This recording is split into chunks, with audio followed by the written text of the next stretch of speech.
Doctor Amarjit Singh ਦਾ novel ਹੈ ਕਿਉਂ ਗਿਓ ਪਰਦੇਸ। ਪਹਿਲਾ ਅੰਕ। ਮੈਂ ਅੱਜ ਤੱਕ ਅਮਰੀਕਾ ਨਹੀਂ ਗਿਆ। ਸ਼ਾਇਦ ਅੱਗੇ ਵੀ ਉੱਥੇ ਜਾਣ ਦਾ ਕੋਈ ਮੌਕਾ ਨਾ ਲੱਗੇ।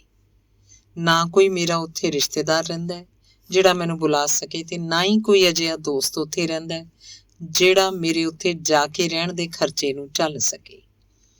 ਪਰ ਇਹ ਗੱਲ ਅਜੀਬ ਨਹੀਂ ਲੱਗਦੀ ਕਿ ਮੈਂ ਅੱਜ ਉਸੇ ਦੋਸਤ ਦੀ ਕਹਾਣੀ ਤੁਹਾਨੂੰ ਦੱਸਣ ਲੱਗਾ ਜਿਹੜਾ ਰਹਿੰਦਾ ਅਮਰੀਕਾ ਵਿੱਚ ਹੈ, ਪਰ ਕਦੀ ਕਦਾਈ ਹਿੰਦੁਸਤਾਨ ਰਹਿੰਦੇ ਰਿਸ਼ਤੇਦਾਰਾਂ ਨੂੰ ਮਿਲਣ ਆ ਜਾਂਦਾ ਹੈ। ਮੈਨੂੰ ਵੀ ਮਿਲਣ ਆਉਂਦਾ ਹੈ। ਮਿਲਣ ਤੇ ਉਹ ਮੈਨੂੰ ਉੱਥੋਂ ਦੀ ਜ਼ਿੰਦਗੀ ਦੀਆਂ, ਆਪਣੀ ਜ਼ਿੰਦਗੀ ਦੀਆਂ ਕਈ ਗੱਲਾਂ ਦੱਸਦਾ ਰਹਿੰਦਾ ਹੈ। ਮੈਨੂੰ ਪਤਾ ਹੁੰਦਾ ਹੈ ਕਿ ਉਹ ਮੈਨੂੰ ਸਾਰੀਆਂ ਗੱਲਾਂ ਨਹੀਂ ਦੱਸਦਾ, ਕਿਉਂਕਿ ਮੇਰੀ ਪੁੱਛ ਦਾ ਜਵਾਬ ਦੇਣ ਲੱਗਾ ਉਹ ਝੱਕ ਜਿਹਾ ਜਾਂਦਾ ਹੈ। ਕਦੀ ਅੱਖ ਚੁਰਾ ਲੈਂਦਾ ਤੇ ਕਦੀ ਛੱਡ ਪਰੇ ਕਹਿ ਕੇ ਟਾਲ ਦਿੰਦਾ ਹੈ। ਉਹਦੀ ਟਾਲ ਮਟੋਲ ਤੋਂ ਛਿੱਥਾ ਪੈ ਕੇ ਮੈਂ ਕਈ ਵਾਰ ਖਿੱਚ ਜਾਂਦਾ, ਜਾਂ ਫਿਰ ਚਿੰਤੇ ਜਿਹੇ ਕੀਤੀਆਂ ਉਹਦੀਆਂ ਗੱਲਾਂ ਵਿੱਚੋਂ ਅਸਲੀਅਤ ਨੂੰ ਜਾਣਨ ਸਮਝਣ ਦੀ ਕੋਸ਼ਿਸ਼ ਕਰਦਾ। ਇੰਝ ਮੈਨੂੰ ਉਹਦੀ ਅਮਰੀਕਾ ਵਿਚਲੀ ਜ਼ਿੰਦਗੀ ਦੀਆਂ ਦੱਸੀਆਂ ਤੇ ਅਣਦੱਸੀਆਂ ਗੱਲਾਂ ਬਾਰੇ ਅਟਕਲਾਂ ਲਾ ਕੇ ਬੁੱਝਣ ਦਾ ਵੱਲ ਆ ਗਿਆ ਹੈ। ਇਹਨਾਂ ਗੱਲਾਂ ਤੇ ਆਪਣੀਆਂ ਅਟਕਲਾਂ ਰਾਹੀਂ ਬਣੀ ਬਣਾਈ ਮੈਂ ਤੁਹਾਨੂੰ ਕਹਾਣੀ ਦੱਸਣ ਲੱਗਾ। ਇਸ ਲਈ ਹੋ ਸਕਦਾ ਤੁਸੀਂ ਕਹਾਣੀ ਪੜ੍ਹ ਸੁਣ ਕੇ ਇਉਂ ਮਹਿਸੂਸ ਕਰੋ ਜਿਵੇਂ ਕੁਝ ਕੁ ਗੱਲਾਂ ਅਧੂਰੀਆਂ ਹੋਣ, ਕੁਝ ਕੁ ਅਣਕਹੀਆਂ ਰਹਿ ਗਈਆਂ ਹੋਣ, ਜਾਂ ਕੁਝ ਕੁ ਅਜਿਹੀਆਂ ਗੱਲਾਂ ਹੋਣ ਜਿਨ੍ਹਾਂ ਦੀ ਅਸਲੀਅਤ ਬਾਰੇ ਸ਼ੰਕਾ ਕੀਤਾ ਜਾ ਸਕਦਾ ਹੋਵੇ। ਇਸ ਮਾਮਲੇ 'ਚ ਮੈਂ ਤੁਹਾਡੇ ਨਾਲ ਸਹਿਮਤ ਹਾਂ, ਕਿਉਂਕਿ ਮੈਨੂੰ ਆਪ ਨੂੰ ਵੀ ਇਹ ਗੱਲਾਂ ਉਨੀਆਂ ਕੋਈ ਸਮਝ ਆਈਆਂ ਨੇ ਜਿੰਨੀਆਂ ਮੈਂ ਤੁਹਾਨੂੰ ਦੱਸਣ ਲੱਗਾ। ਹੁਣ ਜੇ ਮੈਂ ਤੁਹਾਨੂੰ ਦੱਸਣ ਹੀ ਲੱਗਾ ਤਾਂ ਮੈਨੂੰ ਸਮਝ ਨਹੀਂ ਆਉਂਦੀ ਕਿ ਇਹ ਕਹਾਣੀ ਮੈਂ ਕਿੱਥੋਂ ਸ਼ੁਰੂ ਕਰਾਂ। ਮੇਰੇ ਨਾਲ ਉਹ ਸਕੂਲੇ ਵੀ ਤੇ ਕਾਲਜ ਵਿੱਚ ਵੀ ਪੜ੍ਹਦਾ ਸੀ। ਉਹਨਾਂ ਦਿਨਾਂ ਦੀਆਂ ਕਈ ਗੱਲਾਂ ਮੈਨੂੰ ਹੁਣ ਤੱਕ ਵੀ ਯਾਦ ਨੇ। ਜਾਂ ਉਹਦੀਆਂ ਉਹ ਗੱਲਾਂ ਦੱਸਾਂ ਜਦੋਂ ਉਹਦਾ ਇੱਥੇ ਹਿੰਦੁਸਤਾਨ 'ਚ ਰਹਿੰਦਿਆਂ ਗੁਆਂਢੀਆਂ ਦੀ ਕੁੜੀ ਨਾਲ ਇਸ਼ਕ ਹੋ ਗਿਆ ਸੀ। ਘੱਟੋ ਘੱਟ ਉਹ ਆਪਣੀ ਇਸ ਸਾਂਝ ਨੂੰ ਇਸ਼ਕ ਹੀ ਸਮਝਦਾ ਸੀ। ਫਿਰ ਪੜ੍ਹਾਈ ਕਰਨ ਲਈ ਉਹਨੂੰ ਅਮਰੀਕਾ ਦੀ ਇੱਕ ਯੂਨੀਵਰਸਿਟੀ ਵਿੱਚ ਦਾਖਲਾ ਮਿਲ ਗਿਆ, ਤੇ ਜਾਂ ਫਿਰ ਹੁਣੇ ਤੀਜੀ ਵਹੁਟੀ ਵੱਲੋਂ ਲਏ ਤਲਾਕ ਦੀ ਗੱਲ ਕਰਾਂ। ਅੱਗੇ ਤੇ ਉਹਦਾ ਕਦੀ ਕਦਾਈ ਫੋਨ ਆ ਜਾਂਦਾ ਸੀ ਤੇ ਮੈਨੂੰ ਉਹਦੀ ਖਬਰਸਾਰ ਰਹਿੰਦੀ ਸੀ। ਉਹਦੇ ਫੋਨ ਦੇ ਜਵਾਬ 'ਚ ਮੈਂ ਫੋਨ ਨਹੀਂ ਸੀ ਕਰਦਾ, ਮੇਰੀ ਪੁੱਜਤ ਹੀ ਨਹੀਂ ਸੀ, ਸਗੋਂ ਮੈਂ ਚਿੱਠੀ ਲਿਖ ਕੇ ਖਬਰਸਾਰ ਲੈਂਦਾ ਰਹਿੰਦਾ ਸੀ। ਉਹਦੀ ਚਿੱਠੀ ਵੀ ਵਰੇ ਛਮਾਈ ਆ ਜਾਂਦੀ ਸੀ। ਇਹ ਚਿੱਠੀਆਂ ਮੈਂ ਆਪਣੀ ਆਦਤ ਮੁਜਬ ਸਾਂਭ ਕੇ ਰੱਖੀਆਂ ਹੋਈਆਂ ਨੇ। ਇਹਨਾਂ ਚਿੱਠੀਆਂ ਦਾ ਜ਼ਿਕਰ ਵੀ ਇਸ ਕਹਾਣੀ 'ਚ ਆਏਗਾ। ਹੁਣ ਜਦੋਂ ਦਾ ਮੈਂ ਕੰਪਿਊਟਰ ਲੈ ਲਿਆ ਹੈ, ਉਦੋਂ ਦਾ ਲਗਭਗ ਰੋਜ਼ ਸਵੇਰੇ ਉਹਦੇ ਨਾਲ ਮੁਲਾਕਾਤ ਵੀ ਹੋ ਜਾਂਦੀ ਹੈ, ਤੇ ਵੈਬ ਕੈਮਰੇ ਰਾਹੀਂ ਅਸੀਂ ਇੱਕ ਦੂਜੇ ਦੀ ਸ਼ਕਲ ਵੀ ਤੱਕ ਲੈਂਦੇ ਹਾਂ। ਇੰਝ ਮੈਨੂੰ ਉਹਦੀ ਅੱਜ ਦੀ ਜ਼ਿੰਦਗੀ ਬਾਰੇ ਵਧੇਰੇ ਪਤਾ ਲੱਗ ਗਿਆ ਹੈ। ਇੰਝ ਮੈਂ ਤੁਹਾਨੂੰ ਕਹਾਣੀ ਦਾ ਉਹ ਪਾਸਾ ਵਧੇਰੇ ਚੰਗੀ ਤਰ੍ਹਾਂ ਸੁਣਾ ਸਕਾਂਗਾ ਜਿਹੜਾ ਉਹਦੀ ਤੀਜੀ ਪਤਨੀ ਦੇ ਤਲਾਕ ਨਾਲ ਸੰਬੰਧ ਰੱਖਦਾ ਹੈ। ਇੰਟਰਨੈਟ ਤੇ ਜਦੋਂ ਗੱਲਬਾਤ ਕਰਦੇ ਹਾਂ ਤਾਂ ਮੇਰੇ ਸਵਾਲ ਨੂੰ ਉਹਦੇ ਤਾਈਂ ਪਹੁੰਚਣ ਵੇਲੇ ਜਿਹੜਾ ਸਮਾਂ ਲੱਗਦਾ ਹੈ, ਉਨੇ ਵਕਤ ਵਿੱਚ ਉਹ ਕੋਈ ਲੋੜੀਂਦਾ ਜਵਾਬ ਸੋਚ ਲੈਂਦਾ ਹੈ। ਜੇ ਉਹਨੂੰ ਕੋਈ ਢੁਕਵਾਂ ਜਵਾਬ ਨਾ ਸੁਝੇ ਤਾਂ ਸਵਾਲ ਨੂੰ ਦੁਹਰਾ ਕੇ ਪੁੱਛ ਲੈਂਦਾ। ਮੈਨੂੰ ਇਹ ਗੱਲ ਸਹੀ ਹੋ ਜਾਂਦੀ ਹੈ ਕਿ ਉਹਨੇ ਆਪਣੇ ਦਿਲ ਦੀ ਗੱਲ ਲੁਕਾਉਣ ਲਈ ਮੇਰੇ ਸਵਾਲ ਨੂੰ ਦੁਹਰਾ ਕੇ ਪੁੱਛਿਆ। ਇਹੀ ਗੱਲ ਲੈ ਲਓ, ਜਦੋਂ ਮੈਂ ਉਹਨੂੰ ਪੁੱਛਿਆ ਕਿ ਤਲਾਕ ਤੋਂ ਪਹਿਲਾਂ ਘਰ 'ਚ ਕਿਹੋ ਜਿਹਾ ਮਾਹੌਲ ਸੀ। ਮੈਂ ਵੈਬ ਕੈਮਰਾ ਚਾਲੂ ਨਹੀਂ ਸੀ ਕੀਤਾ, ਪਰ ਜਵਾਬ ਦੇਣ 'ਚ ਇੱਕ ਦੋ ਪਲਾਂ ਦੀ ਉਹਦੀ ਢਿੱਲ ਨੂੰ ਫੇਰ ਵੀ ਸਹੀ ਕਰ ਲਿਆ ਸੀ। ਮੇਰਾ ਭਰਮ ਪੱਕਾ ਹੋ ਗਿਆ ਜਦੋਂ ਉਹਨੇ ਮੈਨੂੰ ਸਾਰੀ ਗੱਲ ਦੱਸਣ ਦੀ ਬਜਾਏ ਤਣਾਅ ਭਰਿਆ ਕਹਿ ਕੇ ਗੱਲ ਮੁਕਾ ਦਿੱਤੀ। ਉਂਝ ਜੇ ਕੈਮਰਾ ਚਾਲੂ ਵੀ ਹੁੰਦਾ ਤਾਂ ਵੀ ਤਸਵੀਰ ਦੇਰੀ ਨਾਲ ਪੁੱਜਣ ਕਰਕੇ ਜਾਂ ਬਿਲਕੁਲ ਹੀ ਜਾਮ ਹੋ ਜਾਣ ਕਰਕੇ ਉਹਦੇ ਚਿਹਰੇ ਦੇ ਹਾਵ ਭਾਵ ਬਾਰੇ ਪੂਰਾ ਪਤਾ ਨਹੀਂ ਸੀ ਲੱਗ ਸਕਦਾ। ਮੈਂ ਆਪਣੀ ਗੱਲ ਤੇ ਅੜਿਆ ਹੋਇਆ ਸਾਂ, ਦੋਸਤੀ ਦੇ ਦਾਅਵੇ ਸਦਕਾ, ਤੇ ਮੈਂ ਗੱਲ ਨੂੰ ਦੁਹਰਾ ਕੇ ਜਾਂ ਖੋਤਰ ਕੇ ਪੁੱਛ ਸਕਦਾ ਸਾਂ। ਮੇਰਾ ਮਤਲਬ ਹੈ, ਤੂੰ ਉਹਨੂੰ ਇਹਨਾਂ ਦਿਨਾਂ 'ਚ ਕਿਵੇਂ ਸੰਬੋਧਨ ਕਰਦਾ ਸੈਂ? ਬੜਾ ਔਖਾ ਸਵਾਲ ਹੈ। ਤੂੰ ਅੰਦਾਜ਼ਾ ਹੀ ਨਹੀਂ ਲਾ ਸਕਦਾ ਕਿ ਇਹੋ ਜਿਹੇ ਹਾਲਾਤ 'ਚ ਬੰਦਾ ਕਿਵੇਂ ਕੜਿੱਕੀ 'ਚ ਫਸਿਆ ਹੁੰਦਾ ਹੈ।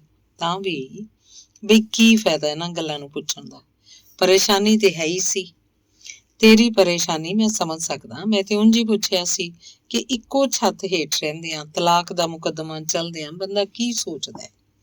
ਚੱਲ ਛੱਡ ਇਹਨੂੰ, ਕਾਹਨੂੰ ਅੱਲੇ ਫੱਟ ਛੇੜਦਾ। ਕਦੀ ਮਿਲਾਂਗੇ ਤੇ ਗੱਲਾਂ ਕਰਾਂਗੇ। ਗੱਲ ਮੁੱਕ ਗਈ। 2 ਮਿੰਟ ਘਰ ਦੀ ਸੁੱਖ ਸਾਂਦ ਪੁੱਛਣ ਬਾਅਦ ਉਹਨੇ ਟਾਈਪ ਕੀਤਾ, ਮੈਂ ਹੁਣ ਆਪਣਾ ਡਿਨਰ ਬਣਾਉਣਾ, ਫਿਰ ਕੱਲ ਸਹੀ। ਹੁਣ ਆਪੇ ਹੱਥ ਸਾੜਦਾ। ਫਿਰ ਫਿਕਰ ਨਾ ਕਰ, ਮੈਂ ਚੰਗਾ ਭਲਾ ਖਾਣਾ ਬਣਾ ਲੈਣਾ। ਠੀਕ ਹੈ ਭਾਈ, ਮਜਬੂਰੀ ਦਾ ਨਾਂ ਗਾਂਧੀ। ਬਾਏ ਕਰਕੇ ਮੈਂ ਕੰਪਿਊਟਰ ਬੰਦ ਕਰ ਦਿੱਤਾ, ਪਰ ਮਨ 'ਚ ਫਿਰ ਵੀ ਹਰਿੰਦਰ ਬਾਰੇ ਗੱਲਾਂ ਘੁੰਮਦੀਆਂ ਰਹੀਆਂ। ਅੰਗ ਦੂਸਰਾ। ਹਰਿੰਦਰ ਜਦੋਂ ਹਿੰਦੁਸਤਾਨ 'ਚ ਪੜ੍ਹਦਾ ਸੀ ਤਾਂ ਉਹਦੇ ਮਾਪੇ ਇਕਬਾਲਗੰਜ ਦੀ ਭੀੜੀ ਜਿਹੀ ਬੰਦ ਗਲੀ ਦੇ ਅਖੀਰ ਤੇ ਰਹਿੰਦੇ ਸਨ। ਉਨੀ ਦਿਨੀ ਉਹਨਾਂ ਦੀ ਮਾਲੀ ਹਾਲਤ ਮਸਾਂ ਗੁਜ਼ਾਰੇ ਵਾਲੀ ਸੀ, ਪਰ ਚਾਚਾ ਜੀ ਦੀ ਮਰਜ਼ੀ ਇਹੋ ਸੀ ਕਿ ਉਹਨਾਂ ਦੀ ਔਲਾਦ ਪੜ੍ਹ ਲਿਖ ਕੇ ਕਿਸੇ ਆਰੇ ਲੱਗੇ, ਭਾਵੇਂ ਚੰਗੀ ਨੌਕਰੀ ਕਰੇ ਤੇ ਭਾਵੇਂ ਆਪਣੇ ਭਾਪੇ ਨਾਲ ਵਪਾਰ 'ਚ ਲੱਗੇ। ਪਰ ਹਰਿੰਦਰ ਨੇ ਆਪਣੇ ਪਿਤਾ ਅੱਗੇ ਕੋਈ ਗੱਲ ਨਹੀਂ ਸੀ ਕੀਤੀ ਕਿ ਉਹਦੇ ਮਨ 'ਚ ਕਿਹੋ ਜਿਹੇ ਸੁਪਨੇ ਸਨ। ਜਦੋਂ ਅਸੀਂ ਸਾਈਕਲਾਂ ਤੇ ਚੜ੍ਹ ਕੇ ਕਾਲਜ ਜਾਂਦੇ ਸਾਂ ਤਾਂ ਕਈ ਵਾਰੀ ਉਹਦੇ ਮੂੰਹੋਂ ਨਿਕਲ ਜਾਂਦਾ, ਯਾਰ ਮੇਰਾ ਦਾਅ ਲੱਗ ਜਾਏ ਨਾ, ਮੈਂ ਤੇ ਅਮਰੀਕਾ ਜਾਂ ਇੰਗਲੈਂਡ ਚਲਾ ਜਾਵਾਂ, ਚਾਚਾ ਜੀ ਤੇਰਾ ਖਰਚਾ ਝੱਲ ਲੈਣਗੇ। ਵੇਖੋ ਹਾਲੀ ਕੀ ਕਹਿ ਸਕਦੇ ਆ, ਚੱਲ ਪਹਿਲਾਂ ਪੜ੍ਹ ਤੇ ਲੈ। ਜਦੋਂ ਨਤੀਜਾ ਨਿਕਲਿਆ ਉਹਦੇ ਨੰਬਰ ਇੰਨੇ ਨਹੀਂ ਸਨ ਕਿ ਕਿਸੇ ਇੰਜੀਨੀਅਰਿੰਗ ਕਾਲਜ 'ਚ ਦਾਖਲਾ ਮਿਲ ਸਕਦਾ। ਉਦਾਸ ਹੋਇਆ ਹਰਿੰਦਰ ਗੁੰਮ ਹੀ ਹੋ ਗਿਆ। ਕਈ ਦਿਨ ਕਿਸੇ ਨਾਲ ਨਹੀਂ ਬੋਲਿਆ। ਘਰ ਉਹਨੇ ਸਿਰਫ ਇੰਨਾ ਹੀ ਕਿਹਾ ਕਿ ਮੈਂ ਅੱਗੋਂ BSc ਕਰਨੀ ਹੈ। ਚਾਚਾ ਜੀ ਨੇ ਕੁਝ ਨਹੀਂ ਕਿਹਾ, ਫੀਸ ਦੇ ਪੈਸੇ ਉਹਦੇ ਹੱਥ ਫੜਾਏ, ਨਾਲ ਤਸੱਲੀ ਦਿੱਤੀ ਸ਼ਾਇਦ ਅੱਗੋਂ ਮੌਕਾ ਲੱਗ ਜਾਏ। ਭਾਪੇ ਦੀ ਠੋਸ ਤਸੱਲੀ ਨੇ ਹਰਿੰਦਰ ਦਾ ਹੌਸਲਾ ਵਧਾਇਆ, ਪਰ ਜਿਸ ਨੇ ਉਹਦਾ ਸਭ ਤੋਂ ਵਧੇਰੇ ਹੌਸਲਾ ਵਧਾਇਆ ਉਹ ਸੀ ਘਰ ਦੇ ਸਾਹਮਣੇ ਰਹਿੰਦੀ ਬੀਨਾ ਨੇ। ਨਤੀਜਾ ਨਿਕਲਣ ਪਿੱਛੋਂ ਹੋਈ ਉਦਾਸੀ ਵੇਲੇ ਵੀ ਉਹਦਾ ਹੌਸਲਾ ਵਧਾਇਆ। ਉਸੀ ਬੂਹੇ 'ਚ ਖਲੀ ਬੀਨਾ ਦੀ ਮੁਸਕਾਨ ਨੇ। ਹਰਿੰਦਰ ਨਿਕਲਿਆ ਤੇ ਸੀ ਕਾਲਜੋਂ ਦਾਖਲੇ ਦਾ ਫਾਰਮ ਲਿਆਉਣ ਲਈ, ਪਰ ਬੀਨਾ ਦੀ ਮੁਸਕਾਨ ਨੇ ਉਹਨੂੰ ਸਾਈਕਲ ਤੇ ਚੜ੍ਹਨੋਂ ਰੋਕ ਦਿੱਤਾ। ਸ਼ਾਇਦ ਉਹਦੀ ਮੁਸਕਾਨ ਵਿੱਚ ਹਰਿੰਦਰ ਨੂੰ ਅੰਦਰ ਲੰਘ ਆਉਣ ਦਾ ਸੱਦਾ ਸੀ। ਸਹੀ ਕਰਕੇ ਹਰਿੰਦਰ ਨੇ ਸਾਈਕਲ ਨਾਲ ਦੇ ਘਰ ਦੀ ਕੰਧ ਨਾਲ ਖਲਾ ਕੀਤਾ, ਆਪਣੇ ਘਰ ਦੀ ਡਿਉੜੀ ਵੱਲ ਤੱਕਿਆ। ਮਾਂ ਤੇ ਦਾਦੀ ਅੰਦਰ ਚੌਂਕੇ 'ਚ ਹੋਣਗੀਆਂ, ਭੈਣਾਂ ਸਕੂਲ ਗਈਆਂ ਹੋਈਆਂ ਸਨ। ਘਰ ਦੀਆਂ ਜਨਾਨੀਆਂ ਇੰਨੀਆਂ ਰੁੱਝੀਆਂ ਹੋਈਆਂ ਹੁੰਦੀਆਂ ਕਿ ਡਿਉੜੀ 'ਚ ਆ ਕੇ ਬਾਹਰ ਝਾਤੀ ਮਾਰਨ ਦਾ ਵੇਲ ਹੀ ਨਹੀਂ ਸੀ ਹੁੰਦਾ। ਹਰਿੰਦਰ ਨੂੰ ਬੀਨਾ ਹੋਰਾਂ ਦੇ ਘਰ ਅੰਦਰ ਜਾਣ ਤੋਂ ਰੋਕਣ ਵਾਲਾ ਕੋਈ ਨਹੀਂ ਸੀ। ਬੀਨਾ ਦੇ ਮਾਪੇ ਦੋਵੇਂ ਜਣੇ ਨੌਕਰੀ ਤੇ ਜਾਂਦੇ ਸਨ।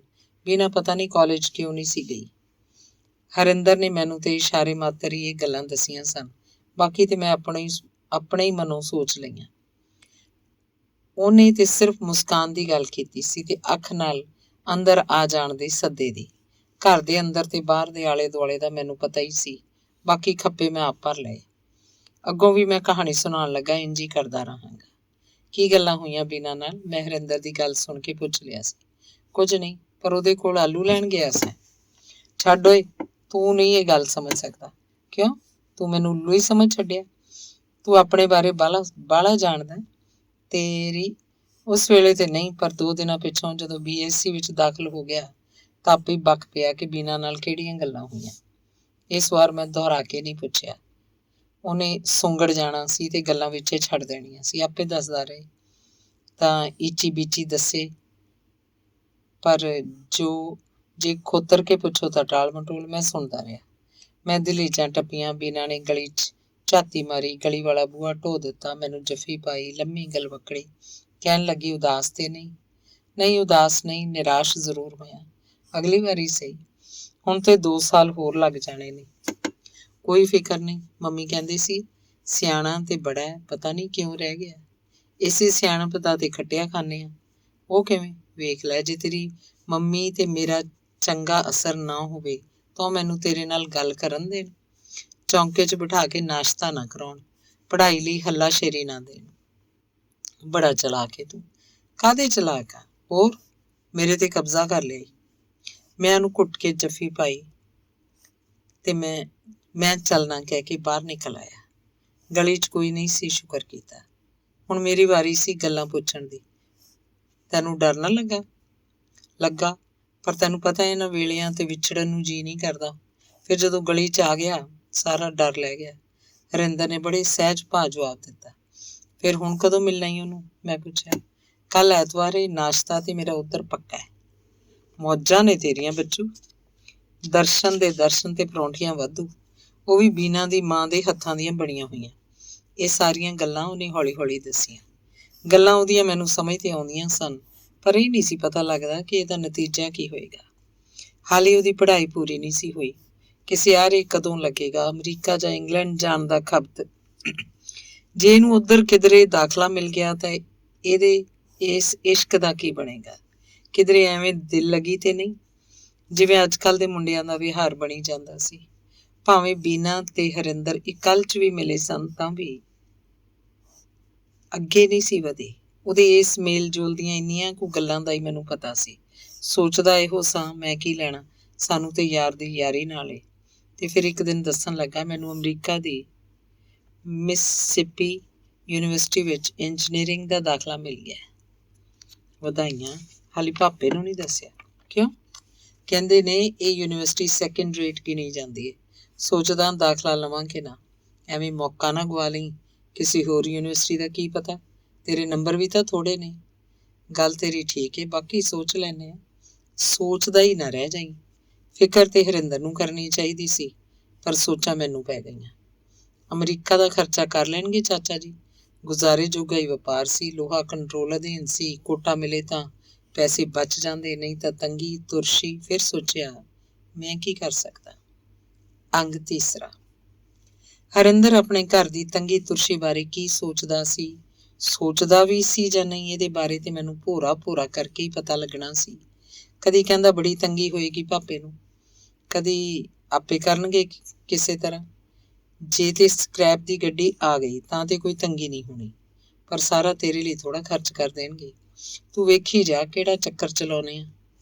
ਮੈਂ ਸੋਚਦਾ ਏ ਬੰਦਾ ਮਾਪਿਆਂ ਨਾਲ ਵੀ ਚੱਕਰ ਚਲਾਉਣ ਦੀ ਸੋਚੀ ਜਾਂਦਾ। ਮੈਨੂੰ ਗਲਾਨੀ ਜਿਹੀ ਮਹਿਸੂਸ ਹੋਈ।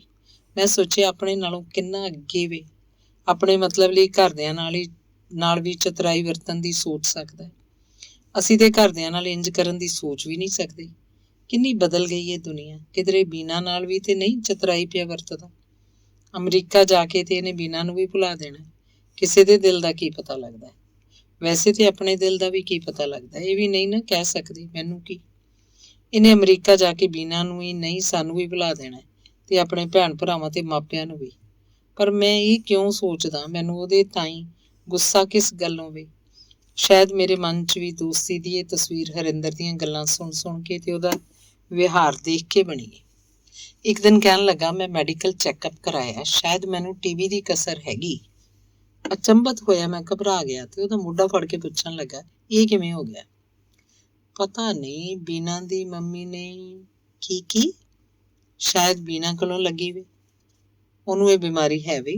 ਪਹਿਲੇ ਤੇ ਪਤਾ ਨਹੀਂ ਸੀ, ਹੁਣ ਮੇਰਾ ਖਿਆਲ ਸੀ ਉਹ ਬੀਨਾ ਤੋਂ ਦੂਰ ਰਹਿਣ ਦੀ ਗੱਲ ਕਰੇਗਾ, ਉਹਦਾ ਖਹਿੜਾ ਛੱਡ ਦੇਣ ਦੀ ਗੱਲ ਕਰੇਗਾ, ਪਰ ਉਹਨੇ ਸਿਰਫ ਇੰਨਾ ਹੀ ਕਿਹਾ, ਬੀਨਾ ਦੀ ਮੰਮੀ ਸਾਨੂੰ ਹਸਪਤਾਲ ਲਿਜਾ ਕੇ ਇਲਾਜ ਕਰਾਇਆ ਕਰੇਗੀ। ਮੈਨੂੰ ਇਹ ਸੁਣ ਕੇ ਈਰਖਾ ਵੀ ਹੋਈ ਤੇ ਨਿਰਾਸ਼ਾ ਵੀ। ਮੈਂ ਤੇ ਇਹੋ ਸੋਚਦਾ ਸਾਂ ਕਿ ਹੁਣ ਇਹ ਮੁਆਸ਼ਕਾ ਖਤਮ ਹੀ ਸਮਝੋ, ਪਰ ਇੱਥੇ ਤੇ ਗੱਲ ਹੀ ਹੋਰ ਹੋਈ ਪਈ ਸੀ। ਬੀਨਾ ਦੀ ਮਾਂ ਨੂੰ ਪਤਾ ਹੈ ਸਾਰੀ ਗੱਲ ਦਾ। ਮੈਂ ਸੋਚਿਆ ਸ਼ਾਇਦ ਉਹ ਵੀ ਇਹੋ ਚਾਹੁੰਦੀ ਹੋਵੇ। ਚਲੋ, ਉਹਨੂੰ ਇਸ਼ਕ ਮੁਬਾਰਕ, ਮੈਨੂੰ ਸਖਣੇ ਮਨ ਦੀ ਖੋ। ਹਰਿੰਦਰ ਦੇ ਪਾਪਾ ਜੀ ਕੀ ਸੋਚਦੇ ਹੋਣਗੇ, ਉਹਨਾਂ ਨੂੰ ਵੀ ਪਤਾ ਲੱਗ ਗਿਆ ਹੋਣਾ ਕਿੰਨੀ ਖਤਰਨਾਕ ਬਿਮਾਰੀ ਹੈ, ਦਹਿਸ਼ਤ ਪੈਦਾ ਕਰਦੀ ਹੈ। ਸੱਚੀ ਗੱਲ ਹੈ, ਮੈਂ ਤਾਂ ਡਰ ਹੀ ਗਿਆ ਸੀ। ਉਹਦੇ ਸਾਹ ਕੋਲੋਂ ਦੂਰ ਰਹਿਣ ਦੀ ਕੋਸ਼ਿਸ਼ ਕਰਦਾ। ਪਤਾ ਨਹੀਂ ਹਰਿੰਦਰ ਨੇ ਮੇਰੇ ਇਸ ਪਰਹੇਜ਼ ਨੂੰ ਸਹੀ ਕੀਤਾ ਕਿ ਨਹੀਂ। ਉਹਦੇ ਘਰ ਵਿੱਚ ਉਹਦੇ ਭੈਣ ਭਰਾ ਸਨ, ਮਾਪੇ ਸਨ, ਦਾਦੀ ਸੀ, ਵੱਡਾ ਭਰਾ ਆਪਣੀ ਨੌਕਰੀ ਤੇ ਸੀ। ਵੱਡਾ ਭਰਾ ਜਦੋਂ ਛੁੱਟੀ ਲੈ ਕੇ ਲੁਧਿਆਣੇ ਆਇਆ ਤਾਂ ਉਹਦੀ ਇੱਕ ਛੋਟੀ ਜਿਹੀ ਕੁੜੀ ਸੀ। ਉਹਨੂੰ ਤੇ ਹਰਿੰਦਰ ਕੋਲੋਂ ਦੂਰ ਰੱਖਣਾ ਬੜਾ ਜ਼ਰੂਰੀ ਸੀ। ਰੱਖਦੇ ਹੀ ਹੋਣੇ ਨੇ। ਭਰਜਾਈ ਤੇ ਮੈਂ ਸੁਣਿਆ ਇਹਨਾਂ ਗੱਲਾਂ ਦਾ ਬੜਾ ਖਿਆਲ ਰੱਖਦੀ ਹੈ। ਹਰਿੰਦਰ ਨੇ ਦੱਸਿਆ ਮੈਨੂੰ ਕਿ ਹਰਿੰਦਰ ਨੇ ਸਹੀ ਕਰ ਲਿਆ ਕਿ ਉਹਦੀ ਭਰਜਾਈ ਆਪਣੇ ਬੱਚੇ ਨੂੰ ਉਹਦੇ ਤੋਂ ਦੂਰ ਰੱਖਣ ਦੀ ਕੋਸ਼ਿਸ਼ ਕਰਦੀ ਹੈ। ਸ਼ਾਇਦ ਉਹ ਸੱਸ ਸਹੁਰੇ ਨੂੰ ਨਾਰਾਜ਼ ਕਰਨ ਦੇ ਡਰੋਂ ਖੁੱਲ੍ਹ ਕੇ ਬੱਚੀ ਨੂੰ ਹਰਿੰਦਰ ਦੇ ਹੱਥੋਂ ਫੜ ਵੀ ਨਹੀਂ ਸਕਦੀ ਹੋਣੀ। ਫਿਰ ਵੀ ਦਿਲ 'ਚ ਡਰ ਤੇ ਹੋਣਾ ਹੀ ਹੈ। ਜੇ ਮੈਂ ਉਹਦੇ ਭਰਾ ਦੀ ਥਾਵੇਂ ਹੋਵਾਂ ਤਾਂ ਜ਼ਰੂਰ ਆਪਣੀ ਬੱਚੀ ਨੂੰ ਹਰਿੰਦਰ ਵਰਗੇ ਬਿਮਾਰ ਕੋਲੋਂ ਦੂਰ ਹੀ ਰੱਖਾਂ, ਭਾਵੇਂ ਕੋਈ ਨਾਰਾਜ਼ ਪਿਆ ਹੋਵੇ। ਮੈਂ ਸੋਚਿਆ ਭਰਜਾਈ ਨੂੰ ਮਿਲ ਆਈਏ। ਪਹੁੰਚ ਕੇ ਪਤਾ ਲੱਗਾ ਕਿ ਉਹ ਤੇ ਹਰਿੰਦਰ ਨੂੰ ਲੈ ਕੇ ਕਸੌਲੀ ਗਏ ਨੇ। ਹੈਂ, ਕਦੋਂ ਗਏ ਨੇ? ਅੱਜ ਸਵੇਰੇ। ਕਿੰਨੇ ਕੁ ਚਿਰ ਦਾ ਪ੍ਰੋਗਰਾਮ ਹੈ? ਮਹੀਨਾ ਖੰਡ ਤੇ ਰਹਿਣਗੇ ਕਸੌਲੀ। ਚਲੋ ਚੰਗਾ, ਹਰਿੰਦਰ ਲਈ ਚੰਗਾ। ਆਹੋ ਕਾਕਾ ਵਾਪਸੀ ਤੇ ਸੋਚਦਾ ਰਿਹਾ, ਚਾਚੀ ਨੇ ਠੀਕ ਨਹੀਂ ਕੀਤੀ। ਪੋਤਰੀ ਬਾਰੇ ਨਹੀਂ ਸੋਚਿਆ, ਉਹਨਾਂ ਨੂੰ ਆਪੇ ਸੋਚਣਾ ਚਾਹੀਦਾ ਹੈ। ਅੰਗ ਚੌਥਾ। ਇੰਟਰਨੈਟ ਖੋਲ੍ਹਿਆ, ਹਰਿੰਦਰ ਦੀ ਈਮੇਲ ਸੀ। ਯਾਰ, ਯਾਹੂ ਮੈਸੇਂਜਰ ਤੇ ਆ, ਤੇਰੇ ਨਾਲ ਗੱਲਾਂ ਕਰਨੀਆਂ ਨੇ। ਯਾਹੂ ਮੈਸੇਂਜਰ ਖੁੱਲ੍ਹਿਆ। ਆਫਿਸ ਸੁਪਰਡੈਂਟ ਰਿਟਾਇਰ ਹੋਇਆ ਸਾਂ, ਇਸ ਲਈ ਜੇ ਨੈੱਟ ਤੇ ਆਵਾਜ਼ ਬੰਦ ਹੋ ਜਾਏ ਤਾਂ ਚੰਗੀ ਤੇਜ਼ ਰਫ਼ਤਾਰ ਨਾਲ ਟਾਈਪ ਕਰ ਸਕਦਾ। ਇੰਜ ਕਦੀ ਬੋਲ ਕੇ ਤੇ ਕਦੀ ਟਾਈਪ ਕਰਕੇ ਗੱਲਾਂ ਚੱਲਦੀਆਂ ਰਹਿੰਦੀਆਂ ਨੇ। ਸਤਿ ਸ੍ਰੀ ਅਕਾਲ ਤੋਂ ਬਾਅਦ ਮੈਂ ਪੁੱਛਿਆ, ਫਿਰ ਕੋਈ ਹੋਰ ਗੱਲ? ਕੀ ਦੱਸਾਂ, ਹਾਲੇ ਤਲਾਕ ਦੇ ਫੈਸਲੇ ਤੇ ਜੱਜ ਨੇ ਦਸਤਖਤ ਕਰਨੇ ਨੇ। ਜਿਸ ਦਿਨ ਫੈਸਲਾ ਸੁਣਾਇਆ ਜਾਂਦਾ ਉਸੇ ਦਿਨ ਲਾਗੂ ਨਹੀਂ ਹੋ ਜਾਂਦਾ। ਨਹੀਂ, ਜਿੰਨਾ ਚਿਰ ਸਾਰੀਆਂ ਗੱਲਾਂ ਦਾ ਫੈਸਲਾ ਨਹੀਂ ਹੋ ਜਾਂਦਾ, ਲੈਣ ਦੇਣ ਨਹੀਂ ਭੁਗਤ ਜਾਂਦਾ, ਉਹਨਾਂ ਚਿਰ ਫੈਸਲਾ ਲਾਗੂ ਨਹੀਂ ਹੋ ਸਕਦਾ। ਕਮਾਲ ਏ ਉੱਥੋਂ ਦਾ ਕਾਨੂੰਨ। ਆਹੋ ਯਾਰ, ਇੱਥੇ ਤਲਾਕ ਦੇ ਮਾਮਲੇ 'ਚ ਸਾਰਾ ਕੁਝ ਔਰਤ ਦੇ ਹੱਕ 'ਚ ਜਾਂਦਾ ਹੈ। ਵੈਬ ਕੈਮਰੇ ਤੇ ਹਰਿੰਦਰ ਦੇ ਪਿੱਛੇ ਖਾਲੀ ਰੈਕ ਨਜ਼ਰੀ ਆਉਂਦੇ ਪਏ ਸਨ। ਅੱਗੇ ਇੱਥੇ 2 TV, 2 ਕੰਪਿਊਟਰ ਭਰੇ ਹੋਏ ਰੈਕ ਸਨ, ਜਿਨ੍ਹਾਂ 'ਚੋਂ ਸਾਰੀਆਂ ਵਸਤਾਂ ਸਨ ਜਿਹੜੀਆਂ ਸੁੱਖ ਸੁਵਿਧਾ ਲਈ ਸੋਚੀਆਂ ਜਾ ਸਕਦੀਆਂ ਨੇ। ਕੰਧਾਂ ਤੇ ਲੱਗੀਆਂ ਪੇਂਟਿੰਗ ਤੇ ਸਾਜ ਸੱਜਾ ਦੀਆਂ ਵਸਤਾਂ ਸਨ। ਇਹ ਸਾਰੀਆਂ ਚੀਜ਼ਾਂ ਉਹਨੇ ਆਪਣਾ ਵੈਬ ਕੈਮਰਾ ਘਰ 'ਚ ਘੁਮਾ ਕੇ ਫਖਰ ਨਾਲ ਦਿਖਾਈਆਂ ਸਨ।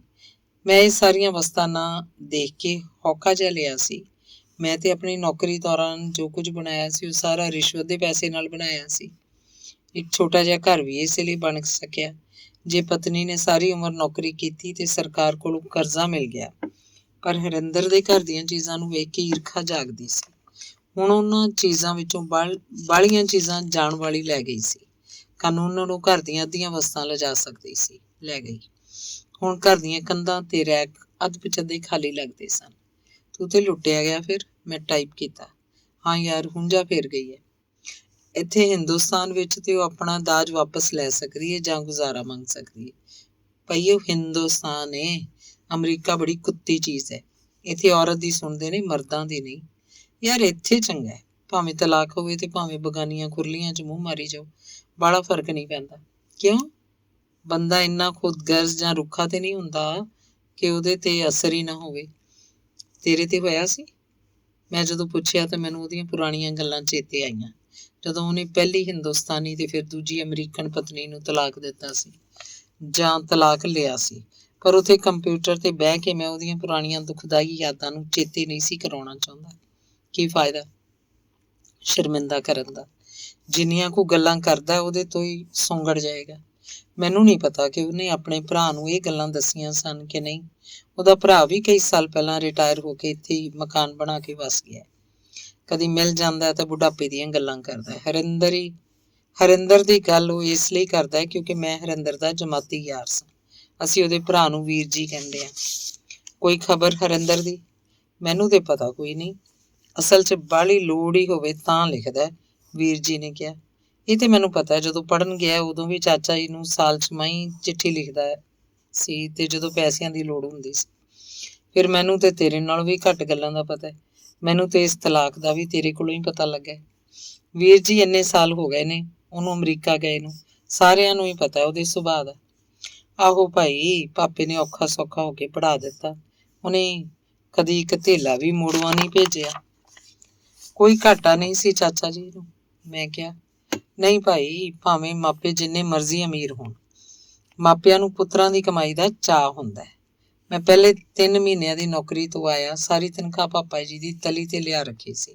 ਖੁਸ਼ ਹੋਏ ਸਨ ਚਾਚਾ ਜੀ। ਪਤਾ ਨਹੀਂ, ਤੈਨੂੰ ਪਤਾ ਹੀ ਹੈ, ਪਾਪਾ ਜੀ ਘੱਟ ਹੀ ਬੋਲਦੇ ਸਨ। ਮੈਂ ਚੁੱਪ ਕਰ ਰਿਹਾ। ਮੈਨੂੰ ਪਤਾ ਸੀ ਕਿ ਚਾਚੀ ਜੀ ਨੇ ਇੱਕ ਵਾਰੀ ਗੱਲ ਕੀਤੀ ਸੀ। ਤੇਰੇ ਚਾਚਾ ਜੀ ਬੜੇ ਖੁਸ਼ ਸਨ ਜਦੋਂ ਤੇਰੇ ਵੀਰ ਨੇ ਤਨਖਾਹ ਤਲੀ ਤੇ ਲਿਆ ਰੱਖੀ ਸੀ। ਪਰ ਵੀਰ ਜੀ ਨੇ ਫੇਰ ਕਦੀ ਕੋਈ ਪੈਸਾ ਮਾਪਿਆਂ ਨੂੰ ਨਹੀਂ ਸੀ ਦਿੱਤਾ ਜਾਂ ਭੇਜਿਆ। ਆਪਣੇ ਤਜਰਬੇ ਤੋਂ ਇੰਨਾ ਤੇ ਕਹਿ ਸਕਦਾ ਕਿ ਜੇ ਮੇਰੀ ਉੱਪਰਲੀ ਕਮਾਈ ਨਾ ਹੋਵੇ ਤਾਂ ਇੱਕ ਤਨਖਾਹ 'ਚ ਗੁਜ਼ਾਰਾ ਮੁਸ਼ਕਿਲ ਹੁੰਦਾ ਹੈ। ਸ਼ਾਇਦ ਚਾਚਾ ਜੀ ਦੇ ਸਾਰੇ ਪੁੱਤਰ ਵੀ ਆਪਣਾ ਪੇਟ ਹੀ ਭਰਦੇ ਰਹੇ ਨੇ। ਮੈਂ ਤੇ ਸਿਰਫ ਚਾਚੇ ਚਾਚੀ ਦਾ ਝੋਰਾ ਸੁਣ ਸਕਦਾ ਸਾਂ, ਕੋਈ ਟਿੱਪਣੀ ਨਹੀਂ ਸੀ ਕਰਦਾ। ਮੈਨੂੰ ਹਰਿੰਦਰ ਦੀ ਬੇਰੁਖੀ ਤੇ ਹੈਰਾਨੀ ਪਹਿਲਾਂ ਹੁੰਦੀ ਸੀ, ਫਿਰ ਹਟ ਗਈ। ਵੀਰ ਜੀ ਦੀਆਂ ਗੱਲਾਂ ਤੋਂ ਪਤਾ ਲੱਗਦਾ ਕਿ ਉਹਨਾਂ ਦੇ ਮਨ ਵਿੱਚ ਹਰਿੰਦਰ ਦੀ ਉਸ ਪੁਰਾਣੀ ਅਣਗਹਿਲੀ ਬਾਰੇ ਝੋਰਾ ਸੀ ਜਾਂ ਉਲਾਮਾ ਸੀ। ਬੰਦਾ ਪਤਾ ਨਹੀਂ ਪੁਰਾਣੀਆਂ ਗੱਲਾਂ ਨੂੰ ਕਿਉਂ ਨਹੀਂ ਭੁੱਲਦਾ, ਚੇਤੇ ਕਰ ਕਰਕੇ ਝੋਰਿਆਂ ਨੂੰ ਪਾਲਦਾ ਰਹਿੰਦਾ। ਹਰਿੰਦਰ ਵੀ ਤੇ ਆਪਣੀਆਂ ਪਹਿਲੀਆਂ ਪਤਨੀਆਂ ਦੀ ਗੱਲਾਂ ਕਰਦਾ ਝੁਰਦਾ, ਆਪਣੇ ਆਪ ਨੂੰ ਸਹੀ ਤੇ ਉਹਨਾਂ ਨੂੰ ਕਸੂਰਵਾਰ ਸਮਝਦਾ। ਸੋਚਦਾ ਆਪਣੀਆਂ ਕੀਤੀਆਂ ਵਧੀਕੀਆਂ ਨਹੀਂ ਮੰਨਦਾ, ਦੂਜਿਆਂ ਨੂੰ ਹੀ ਜ਼ਿੰਮੇਵਾਰ ਮੰਨੀ ਜਾਂਦਾ। ਸ਼ਾਇਦ ਮੈਂ ਵੀ ਇੰਜ ਕਰਦਾ ਹੋਵਾਂ, ਪਰ ਹਾਲ ਦੀ ਘੜੀ ਤੇ ਮੈਂ ਤੁਹਾਨੂੰ ਹਰਿੰਦਰ ਦੀ ਕਹਾਣੀ ਸੁਣਾਉਂਦਾ ਪਿਆ। ਅੰਗ 5ਵਾਂ। ਜਦੋਂ ਹਰਿੰਦਰ ਪੜ੍ਹਾਈ ਖਤਮ ਕਰਨ ਪਿੱਛੋਂ ਇੱਥੇ ਆਇਆ ਸੀ ਤਾਂ ਆਪਣੀ ਇੰਜੀਨੀਅਰਿੰਗ ਦੀ ਡਿਗਰੀ ਦੀ ਐਲੂਮੀਨੀਅਮ ਦੀ ਪਲੇਟ ਤੇ ਫੋਟੋ ਛਪਵਾ ਕੇ ਲਿਆਇਆ। ਉਦੋਂ ਮੈਂ ਇਹੋ ਸਮਝਿਆ ਸਾਂ ਕਿ ਸ਼ਾਨਾ ਮਾਰਦਾ। ਮੈਨੂੰ ਉਦੋਂ ਇਹ ਨਹੀਂ ਸੀ ਪਤਾ ਕਿ ਉੱਥੇ ਰਹਿੰਦੇ ਹਿੰਦੁਸਤਾਨੀ ਬੜੇ ਧੋਖੇ ਦਿੰਦੇ ਨੇ। ਇੱਧਰ ਆ ਕੇ ਝੂਠ ਬੋਲਦੇ ਨੇ, ਆਪਣੇ ਬਾਰੇ ਫੜਾ ਮਾਰਦੇ ਨੇ, ਆਪਣੀ ਆਮਦਨ ਤੇ ਦੌਲਤ ਦੀ ਚਮਕ ਦਮਕ ਵਿਖਾਉਣ ਦੀ ਕੋਸ਼ਿਸ਼ ਕਰਦੇ ਨੇ। ਉਹਨੂੰ ਉੱਧਰ ਅਮਰੀਕਾ 'ਚ ਰਹਿੰਦੇ ਹਿੰਦੁਸਤਾਨੀਆਂ ਦੀ ਇਸ ਬਿਰਤੀ ਤੇ ਵਿਹਾਰ ਦਾ ਪਤਾ ਹੈ। ਇਸੇ ਲਈ ਉਹਨੇ ਡਿਗਰੀ ਦੀ ਫੋਟੋ ਨਾਲ ਲਿਆਂਦੀ ਸੀ ਕਿ ਜੇ ਵਿਆਹ ਕਰਾਉਣ ਦੀ ਗੱਲ ਚੱਲੇ ਤਾਂ ਕੁੜੀ ਵਾਲਿਆਂ ਨੂੰ ਇਤਬਾਰ ਦਵਾ ਸਕੇ। ਜਦੋਂ ਮੈਂ ਉਹਨੂੰ ਪੁੱਛਿਆ ਇਹ ਡਿਗਰੀ ਦੀ ਫੋਟੋ ਕਿਉਂ ਲਿਆਇਆ, ਕਹਿਣ ਲੱਗਾ ਮੈਂ ਕਿਹਾ ਜ਼ਰਾ ਸ਼ਾਨ ਹੀ ਮਾਰ ਲਈਏ। ਸੁਣ ਕੇ ਮੈਂ ਹੈਰਾਨ ਹੋਇਆ ਸੀ ਕਿਉਂਕਿ ਹਰਿੰਦਰ ਇੰਜ ਖੁੱਲ੍ਹ ਕੇ ਗੱਲਾਂ ਘੱਟ ਵੱਧ ਹੀ ਕਰਦਾ ਹੈ। ਦੁਬਾਰਾ ਆ ਕੇ ਪੁੱਛਿਆ ਫਿਰ ਵੀ ਸਾਨੂੰ ਸਾਰਿਆਂ ਨੂੰ ਪਤਾ ਹੈ ਕਿ ਤੂੰ ਡਿਗਰੀ ਲੈ ਲਈ ਹੈ, ਸਾਡੇ ਤੇ ਰੋਹਬ ਕਾਹਦਾ? ਫਿਰ ਦੱਸਾਂਗਾ। ਉਹਨੇ ਕਦੀ ਦੱਸਿਆ ਨਹੀਂ। ਐਤਕੀ ਜਦੋਂ ਤੀਜੀ ਪਤਨੀ ਵੱਲੋਂ ਤਲਾਕ ਮਿਲਣ ਤੇ ਉਹਨੇ ਇੰਟਰਨੈਟ ਤੇ ਚੌਥੀ ਸ਼ਾਦੀ ਲਈ ਇਸ਼ਤਿਹਾਰ ਦੇ ਦਿੱਤਾ ਤਾਂ 3 ਕੁੜੀਆਂ ਨੇ ਅੱਗੋਂ ਹੁੰਗਾਰਾ ਭਰਿਆ। ਕੁੜੀ ਤੇ ਉਹਨਾਂ ਵਿੱਚੋਂ ਇੱਕ ਹੀ ਸੀ, ਬਾਕੀ ਤੇ 2 ਤੇ ਬੁੜੀਆਂ ਹੀ ਕਹਿਣੀਆਂ ਚਾਹੀਦੀਆਂ ਨੇ। ਇੱਕ 40-45 ਸਾਲ ਦੀ, ਦੂਜੀ 45-50 ਦੇ ਨੇੜੇ, ਇੱਕੋ ਹੀ ਸੀ ਜਿਹੜੀ 31-32 ਸਾਲ ਦੀ ਸੀ। ਇੰਟਰਨੈਟ ਤੇ ਜਦੋਂ ਬੈਠਾ ਤਾਂ ਮੈਂ ਕਿਹਾ ਤੂੰ 60 ਸਾਲ ਦਾ ਤੇ ਉਹ 31-32 ਦੀ, ਫਰਕ ਬਾਹਲਾ ਨਹੀਂ। ਉਹ ਕਹਿੰਦੀ ਹੈ ਉਮਰ ਦੇ ਫਰਕ ਤੇ ਕੋਈ ਮਾਇਨੇ ਨਹੀਂ। ਤੈਨੂੰ ਕੀ ਲੱਗਦਾ ਸੱਚ ਵੀ ਬੋਲਦੀ ਹੈ? ਅਗਲੇ ਦੇ ਦਿਲ ਦੀ ਕੀ ਕਹਿ ਸਕਦੇ ਆ, ਉਹਦੀ ਕੋਈ ਮਜਬੂਰੀ ਹੈ? ਕੋਈ ਪਤਾ ਨਹੀਂ। ਕਾਹਲੀ ਹੈ ਕਿ ਠਰਮੇ ਵਾਲੀ? ਕਾਹਲੀ ਉਹ ਲੱਗਦੀ ਹੈ। ਫਿਰ ਤੇ ਕੋਈ ਮਜਬੂਰੀ ਜ਼ਰੂਰ ਹੋਣੀ ਹੈ। ਛੜੀ ਹੈ ਕਿ ਮੇਰੇ ਵਾਂਗ ਤਲਾਕਸ਼ੁਦਾ ਹੈ। ਕਿਉਂ ਹੋਇਆ ਤਲਾਕ? ਕਹਿੰਦੀ ਉਹ ਹੱਥ ਚੁੱਕਦਾ ਸੀ। ਕਿਉਂ? ਪਤਾ ਨਹੀਂ। ਫਿਰ ਤੇ ਕੋਈ ਗੱਲ ਜ਼ਰੂਰ ਹੋਣੀ ਹੈ। ਕਹਿ ਨਹੀਂ ਸਕਦਾ। ਜਦੋਂ ਹਰਿੰਦਰ ਨੇ ਇਹ ਗੱਲ ਟਾਈਪ ਕੀਤੀ ਉਸੇ ਵੇਲੇ ਬਿਜਲੀ ਚਲੀ ਗਈ। ਟਾਈਪ ਕੀਤਾ, ਬਿਜਲੀ ਚਲੀ ਗਈ ਹੈ, ਬੰਦ ਕਰਦਾ। ਕੱਲ ਜੇ ਜਾਗ ਖੁੱਲ੍ਹ ਗਈ ਤਾਂ ਇੰਟਰਨੈਟ ਤੇ ਬੈਠਾਂਗਾ। ਓਕੇ ਬਾਈ। ਗੱਲ ਟੁੱਟ ਗਈ। ਮੈਂ ਸੋਚਿਆ ਇਹ ਜਿਹੜੀ ਹਰਿੰਦਰ ਨਾਲੋਂ ਅੱਧੀ ਉਮਰ ਦੀ ਏ ਉਹਦੇ ਨਾਲ ਨਿਭ ਸਕੇਗਾ। ਉਹਦੀ ਸਰੀਰਕ ਲੋੜ ਹਰਿੰਦਰ ਨਾਲੋਂ ਕਿਤੇ ਵਧੇਰੇ ਤੇ ਕਿਤੇ ਤਗੜੀ ਹੋਏਗੀ। ਇਹਦੇ ਨਾਲ ਟਾਂਕਾ ਜੋੜਨਾ ਹਰਿੰਦਰ ਲਈ ਠੀਕ ਨਹੀਂ ਹੋਣਾ। ਕੀ ਮੈਂ ਹਰਿੰਦਰ ਨੂੰ ਜਵਾਨ ਪਤਨੀ ਮਿਲਣ ਤੋਂ ਖਾਰ ਖਾਂਦਾ ਵਾਂ? ਹੋ ਵੀ ਸਕਦਾ ਤੇ ਨਹੀਂ ਵੀ ਇਸ ਉਮਰ 'ਚ ਜਵਾਨ ਸੋਹਣੀ ਵਹੁਟੀ ਮਿਲੇ ਤਾਂ ਈਰਖਾ ਕਿਉਂ ਨਹੀਂ ਹੋਣੀ? ਅਸੀਂ ਆਪਣੇ ਨਾਲੋਂ ਵਡੇਰੀ ਲੱਗਦੀ ਨਕਲੀ ਦੰਦਾਂ ਵਾਲੀ ਪਤਨੀ ਲਈ ਫਿਰਦੇ ਹਾਂ ਤੇ ਉਹਨੂੰ ਵੇਖੋ ਚੌਥੀ ਪਤਨੀ ਲੱਭ ਪੈਣੀ ਹੈ, ਉਹ ਵੀ ਜਵਾਨ ਖੂਬਸੂਰਤ। ਪਰ ਮੈਂ ਕਿਵੇਂ ਅਟਕਲ ਲਾ ਲਈ ਕਿ ਉਹ ਖੂਬਸੂਰਤ ਹੈ? ਇਹ ਤੇ ਹਾਲੇ ਮੈਂ ਪੁੱਛਿਆ ਹੀ ਨਹੀਂ। ਪੁੱਛਣ ਹੀ ਲੱਗਾ ਸਾਂ ਕਿ ਬਿਜਲੀ ਚਲੀ ਗਈ। ਹੁਣ ਇੰਟਰਨੈਟ ਦਾ ਸਿਲਸਿਲਾ ਨਹੀਂ ਜੁੜਨਾ। ਚਲੋ ਛੱਡੋ, ਫਿਰ ਕਦੀ ਪੁੱਛ ਲਵਾਂਗਾ। ਜਦੋਂ ਬੀਨਾ ਨੂੰ ਛੱਡ ਕੇ ਗਿਆ, ਮਾਪਿਆਂ ਨੂੰ ਛੱਡ ਕੇ ਗਿਆ, ਲੁਧਿਆਣਾ ਛੱਡ ਕੇ ਅਮਰੀਕਾ ਗਿਆ, ਉਦੋਂ ਮੈਂ ਤੇ ਉਹਨੂੰ ਦਿੱਲੀ ਹਵਾਈ ਜਹਾਜ਼ ਤੇ ਚੜਾਉਣ ਨਹੀਂ ਸਾਂ ਗਿਆ। ਚਾਚਾ ਚਾਚੀ ਗਏ ਸਨ। ਬੀਨਾ ਵੀ ਨਹੀਂ ਸੀ ਗਈ। ਜਾ ਵੀ ਕਿਵੇਂ ਸਕਦੀ ਸੀ? ਕੀ ਪਤਾ ਬੀਨਾ ਦੇ ਮਾਪਿਆਂ ਨੂੰ ਉਹਨਾਂ ਦੇ ਮੁਆਸ਼ਕੇ ਦਾ ਪਤਾ ਸੀ ਕਿ ਨਹੀਂ। ਪਤਾ ਹੁੰਦਾ ਤਾਂ ਹਟਕ ਦਿੰਦੇ। ਜੇ ਪਤਾ ਹੋਣ ਤੇ ਵੀ ਨਜ਼ਰ ਅੰਦਾਜ਼ ਪੇ ਕਰਦੇ ਹੋਣ ਤਾਂ ਕੁਝ ਕਹਿ ਨਹੀਂ ਸਕਦਾ। ਮੈਨੂੰ ਪੂਰੀ ਉਮੀਦ ਹੈ ਕਿ ਉਹਨਾਂ ਨੂੰ ਪਤਾ ਹੀ ਨਹੀਂ ਸੀ। ਮੈਂ ਦੱਸਦਾ ਮੈਂ ਕਿਵੇਂ ਅਟਕਲ ਲਾਈ। ਹਰਿੰਦਰ ਨੂੰ ਛੱਡ ਕੇ ਆਏ ਚਾਚਾ ਜੀ ਨੂੰ ਉਹਨਾਂ ਦੇ ਘਰ ਮਿਲਾਉਣ ਗਿਆ ਸਾਂ। ਉਹਨਾਂ ਦੇ ਘਰ ਮਿਲਣ ਗਿਆ ਸਾਂ। ਸਤਿ ਸ੍ਰੀ ਅਕਾਲ ਪਿੱਛੋਂ ਜਦੋਂ ਮੈਂ ਘਰ ਦੇ ਮਾਹੌਲ ਨੂੰ ਤੱਕਿਆ, ਠੀਕ ਠਾਕ ਸੀ। ਵੀਰ ਜੀ ਹੈ ਨਹੀਂ ਸਨ, ਨੌਕਰੀ ਤੇ ਚਲੇ ਗਏ ਹੋਣੇ ਨੇ। ਚਾਚਾ ਜੀ ਅਖਬਾਰ ਪੇ ਪੜ੍ਹਦੇ ਸਨ। ਐਤਵਾਰ ਸੀ, ਕੇਸ ਉਹਨਾਂ ਨੇ ਪਿੱਠ ਤੇ ਖਲੇਰੇ ਹੋਏ ਸਨ। ਖੱਦਰ ਦਾ ਪਰਨਾ ਉਹਨਾਂ ਵਾਲਾਂ ਥੱਲੇ ਖਲੇਰਿਆ ਹੋਇਆ ਸੀ। ਚਾਚੀ ਜੀ ਭਾਂਡੇ ਪੇ ਮਾਂਜਦੇ ਸਨ। ਚੜਾ ਆਏ ਹੋ? ਹਾਂ। ਖੁਸ਼ ਸੀ ਕਿ ਉਦਾਸ? ਭਾਜੜ ਹੀ ਪਈ ਹੋਈ ਸੀ। ਬਾਕੀ ਤੈਨੂੰ ਪਤਾ ਹੀ ਏ, ਆਪਣੇ ਵਿੱਚ ਮਸਤ ਰਹਿੰਦਾ ਸੀ। ਪੜ੍ਹ ਕੇ ਵਾਪਸ ਆਏਗਾ ਕਿ ਉੱਥੇ ਹੀ ਰਹੇਗਾ? ਹਾਲ ਹੀ ਕੀ ਕਹਿ ਸਕਦੇ ਆ। ਉੱਥੇ ਤੁਹਾਡੀ ਗੱਲ ਠੀਕ ਹੈ, ਇੱਥੇ ਵੀ ਕੀ ਪਿਆ ਹੋਇਆ। ਤੂੰ ਵੀ ਕੋਸ਼ਿਸ਼ ਕਰਨੀ ਸੀ, ਕੀ ਫਾਇਦਾ? ਸਾਡੇ ਘਰ ਦੀ ਹਾਲਤ ਦਾ ਤੇ ਤੁਹਾਨੂੰ ਪਤਾ ਹੀ ਹੈ। ਬਾਲਾਂ ਲਈ ਮਾਪੇ ਕਸ਼ਟ ਵੀ ਝੱਲ ਸਕਦੇ ਨੇ, ਤੁਹਾਡੇ ਵਰਗੇ ਸਾਰੇ ਮਾਪੇ ਨਹੀਂ ਹੁੰਦੇ। ਚਾਚਾ ਜੀ ਚੁੱਪ ਕਰ ਰਹੇ ਸਨ। ਇੱਕ ਝਾਤੀ ਉਹਨਾਂ ਨੇ ਅਖਬਾਰ ਤੇ ਮਾਰੀ ਤੇ ਫਿਰ ਹੌਲੀ ਜੀ ਕਹਿਣ ਲੱਗੇ, ਤੈਨੂੰ ਸ਼ਾਇਦ ਨਹੀਂ ਪਤਾ ਮੈਨੂੰ ਬਾਲਾਂ ਨੂੰ ਪੜ੍ਹਾਉਣ ਦੀ ਜ਼ਿੱਦ ਕਿਉਂ ਹੈ। ਮੈਂ ਵੀ ਮੈਟ੍ਰਿਕ ਤੋਂ ਪਿੱਛੋਂ ਪੜ੍ਹਨਾ ਚਾਹੁੰਦਾ ਸਾਂ, ਪਰ ਸਾਡਾ ਤੇ ਪਿਓ ਹੈ ਹੀ ਨਹੀਂ ਸੀ। ਚਾਚੇ ਨੇ ਨਾ ਕਰ ਦਿੱਤੀ। ਬਸ ਉਦੋਂ ਦੀ ਮੇਰੇ ਮਨ 'ਚ ਇਹੀ ਜ਼ਿੱਦ ਸੀ ਕਿ ਮੈਂ ਬਾਲਾਂ ਨੂੰ ਪੜ੍ਹਾਉਣਾ। ਤੇਰਾ ਵੀਰ ਪੜ੍ਹ ਕੇ ਨੌਕਰੀ ਤੇ ਚਲਾ ਗਿਆ, ਮੇਰੇ ਨਾਲ ਨਹੀਂ ਰਲਿਆ। ਹੁਣ ਇਹ ਵੀ ਚਲਾ ਗਿਆ, ਇਕੱਲੇ ਰਹਿ ਗਏ ਆ। ਇਹ ਸਾਰਾ ਕੁਝ ਪੜ੍ਹਾਈ ਦੀ ਜ਼ਿੱਦ ਪਿੱਛੇ ਹੀ ਕੀਤਾ। ਮੈਂ ਚੁੱਪ ਹੈਰਾਨ ਹੋਇਆ ਸੁਣਦਾ ਰਿਹਾ ਤੇ ਫਿਰ ਹੌਲੀ ਜੀ ਕਿਹਾ, ਸਾਡੇ ਪਾਪੇ ਨੇ ਤੇ ਗੱਲ ਹੀ ਮੁਕਾ ਦਿੱਤੀ ਹੈ, ਸਾਡੀ ਪੁੱਜਤ ਹੈ ਨਹੀਂ। ਇਹੋ ਗੱਲ ਮੇਰੇ ਚਾਚੇ ਨੇ ਵੀ ਕਹੀ ਸੀ, ਮੇਰੇ ਤੇ ਬਾਪ ਨੇ ਕਹੀ ਹੈ। ਮੇਰਾ ਹੌਕਾ ਨਿਕਲ ਗਿਆ। ਚਾਚੀ ਭਾਂਡੇ ਮਾਂਜ ਕੇ ਨੇੜੇ ਆ ਖੜੀ ਸੀ। ਕਹਿਣ ਲੱਗੀ, ਔਖੇ ਹੋਈਏ ਸੌਖੇ ਹੋਈਏ, ਉਹਦੀ ਤਮੰਨਾ ਤੇ ਪੂਰੀ ਹੋ ਗਈ। ਮੈਂ ਜਦੋਂ ਵਾਪਸ ਘਰ ਬਾਹਰ ਮੈਂ ਜਦੋਂ ਵਾਪਸ ਬਾਹਰ ਆਉਣ ਲਈ ਮੁੜਿਆ ਤਾਂ ਮੇਰਾ ਮਨ ਉਦਾਸ ਸੀ। ਦੋਹਾਂ ਮਾਪਿਆਂ ਦਾ ਟਾਕਰਾ ਮੇਰੇ ਮਨ 'ਚ ਹੁੰਦਾ ਪਿਆ ਸੀ। ਇੱਕ ਵਾਰੀ ਫੇਰ ਮੇਰਾ ਹੌਕਾ ਨਿਕਲ ਗਿਆ। ਡਿਉੜੀ ਦੀਆਂ ਦਹਿਲੀਜ਼ਾਂ ਟੱਪੀਆਂ ਤਾਂ ਸਾਹਮਣੇ ਬੀਨਾ ਬੂਹੇ 'ਚ ਖਲੀ ਸੀ। ਇੱਕ ਪਲ ਲਈ ਮੈਨੂੰ ਇੰਝ ਜਾਪਿਆ ਜਿਵੇਂ ਮੈਨੂੰ ਉਡੀਕਦੀ ਪਈ ਹੋਵੇ। ਗੱਲ ਕਰਾਂ ਨਾ ਕਰਾਂ, ਅੱਗੇ ਕਦੀ ਨਹੀਂ ਗੱਲ ਹੋਈ। ਪਛਾਣਦੀ ਤੇ ਹੈ ਵੀ। ਕਈ ਵਾਰੀ ਸਾਨੂੰ ਇਕੱਠਿਆਂ ਨੂੰ ਇੱਥੋਂ ਲੰਘਦਿਆਂ ਤੱਕਿਆ ਉਹਨੇ। ਕਰ ਲਵਾਂ ਗੱਲ, ਕੀ ਹਰਜ਼ ਏ? ਤੇ ਫਿਰ ਉਹਦੇ ਘਰ ਕੋਲੋਂ ਲੰਘਣ ਲੱਗਿਆ ਇੰਝ ਲੱਗਿਆ ਕਿ ਉਹ ਰਤਾ ਕੋ ਪਿਛਾਂਹ ਹਟੀ ਹੋਵੇ, ਜਿਵੇਂ ਅੰਦਰ ਜਾਣ ਲੱਗੀ ਹੋਵੇ। ਫਿਰ ਅੱਗੇ ਵੱਲ ਔਲੀ ਮੈਂ ਹੀ ਪੁੱਛ ਲਿਆ, ਤੂੰ ਨਹੀਂ ਗਈ ਦਿੱਲੀ? ਉਹ ਬੋਲੀ ਨਹੀਂ। ਇੱਕ ਬੱਦਲ ਜਿਹਾ ਉਹਦੇ ਚਿਹਰੇ ਤੇ ਲੰਘ ਗਿਆ। ਸਹੀ ਕੀਤਾ, ਉਹਨੇ ਸਿਰ ਮਾਰਿਆ ਤੇ ਬੂਹਾ ਢੋਲਿਆ। ਵਾਪਸ ਮੁੜਦਾ ਸੋਚਦਾ ਪਿਆ ਸਾਂ, ਪੁੱਛ ਲੈਂਦਾ ਤੂੰ ਵੀ ਅਮਰੀਕਾ ਜਾਣਾ? ਪੁੱਛਿਆ ਨਹੀਂ, ਕਿਉਂਕਿ ਕਦੀ ਇੰਨੀ ਖੁੱਲ੍ਹੀ ਗੱਲ ਕਰਨ ਦਾ ਮੌਕਾ ਹੀ ਨਹੀਂ ਮਿਲਿਆ। ਜਦੋਂ ਵੀ ਹਰਿੰਦਰ ਦੇ ਨਾਲ ਬੀਨਾ ਦੇ ਘਰ ਅੱਗੋਂ ਲੰਘਦਾ ਸਾਂ, ਉਹਨੇ ਕਦੀ ਬੀਨਾ ਨਾਲ ਮੇਰੀ ਸਿਆਣ ਨਹੀਂ ਸੀ ਕਰਵਾਈ। ਚਲੋ ਮੈਨੂੰ ਕੀ, ਅਮਰੀਕਾ ਜਾਏ ਜਾਂ ਇੱਥੇ ਰਹੇ। ਅੰਗ 6ਵਾਂ। ਹਰਿੰਦਰ ਦੀ ਜਦੋਂ ਪਹਿਲੀ ਚਿੱਠੀ ਆਈ ਮੈਨੂੰ ਬੜੀ ਖੁਸ਼ੀ ਹੋਈ। ਮੈਂ ਸੋਚਦਾ ਸਾਂ ਗਿਆ ਸੋ ਗਿਆ, ਜਾਂਦਿਆਂ ਪੜ੍ਹਾਈ 'ਚ ਰੁੱਝ ਜਾਏਗਾ। ਰਿਹਾਇਸ਼ ਦੀ ਯੂਨੀਵਰਸਿਟੀ ਨੇ ਦੇਣੀ ਹੈ, ਪਰ ਕਈ ਟੰਟੇ ਹੁੰਦੇ ਨੇ। ਨਵੇਂ ਥਾਵੇਂ ਜਾ ਕੇ ਬੰਦਾ ਉਖੜਿਆ ਮਹਿਸੂਸ ਕਰਦਾ ਹੈ। ਸੋਚ ਕੇ ਮੈਨੂੰ ਟੈਨਸ਼ਨ ਹੋ ਗਈ ਸੀ। ਕਦੀ ਘਰੋਂ ਨਾ ਨਿਕਲਿਆ ਬੰਦਾ ਏਡੀ ਦੂਰ ਜਾ ਕੇ, ਅਣਜਾਣੇ ਦੇਸ਼ ਜਾ ਕੇ ਕਿਵੇਂ ਟਿਕਾਣਾ ਬਣਾਏਗਾ?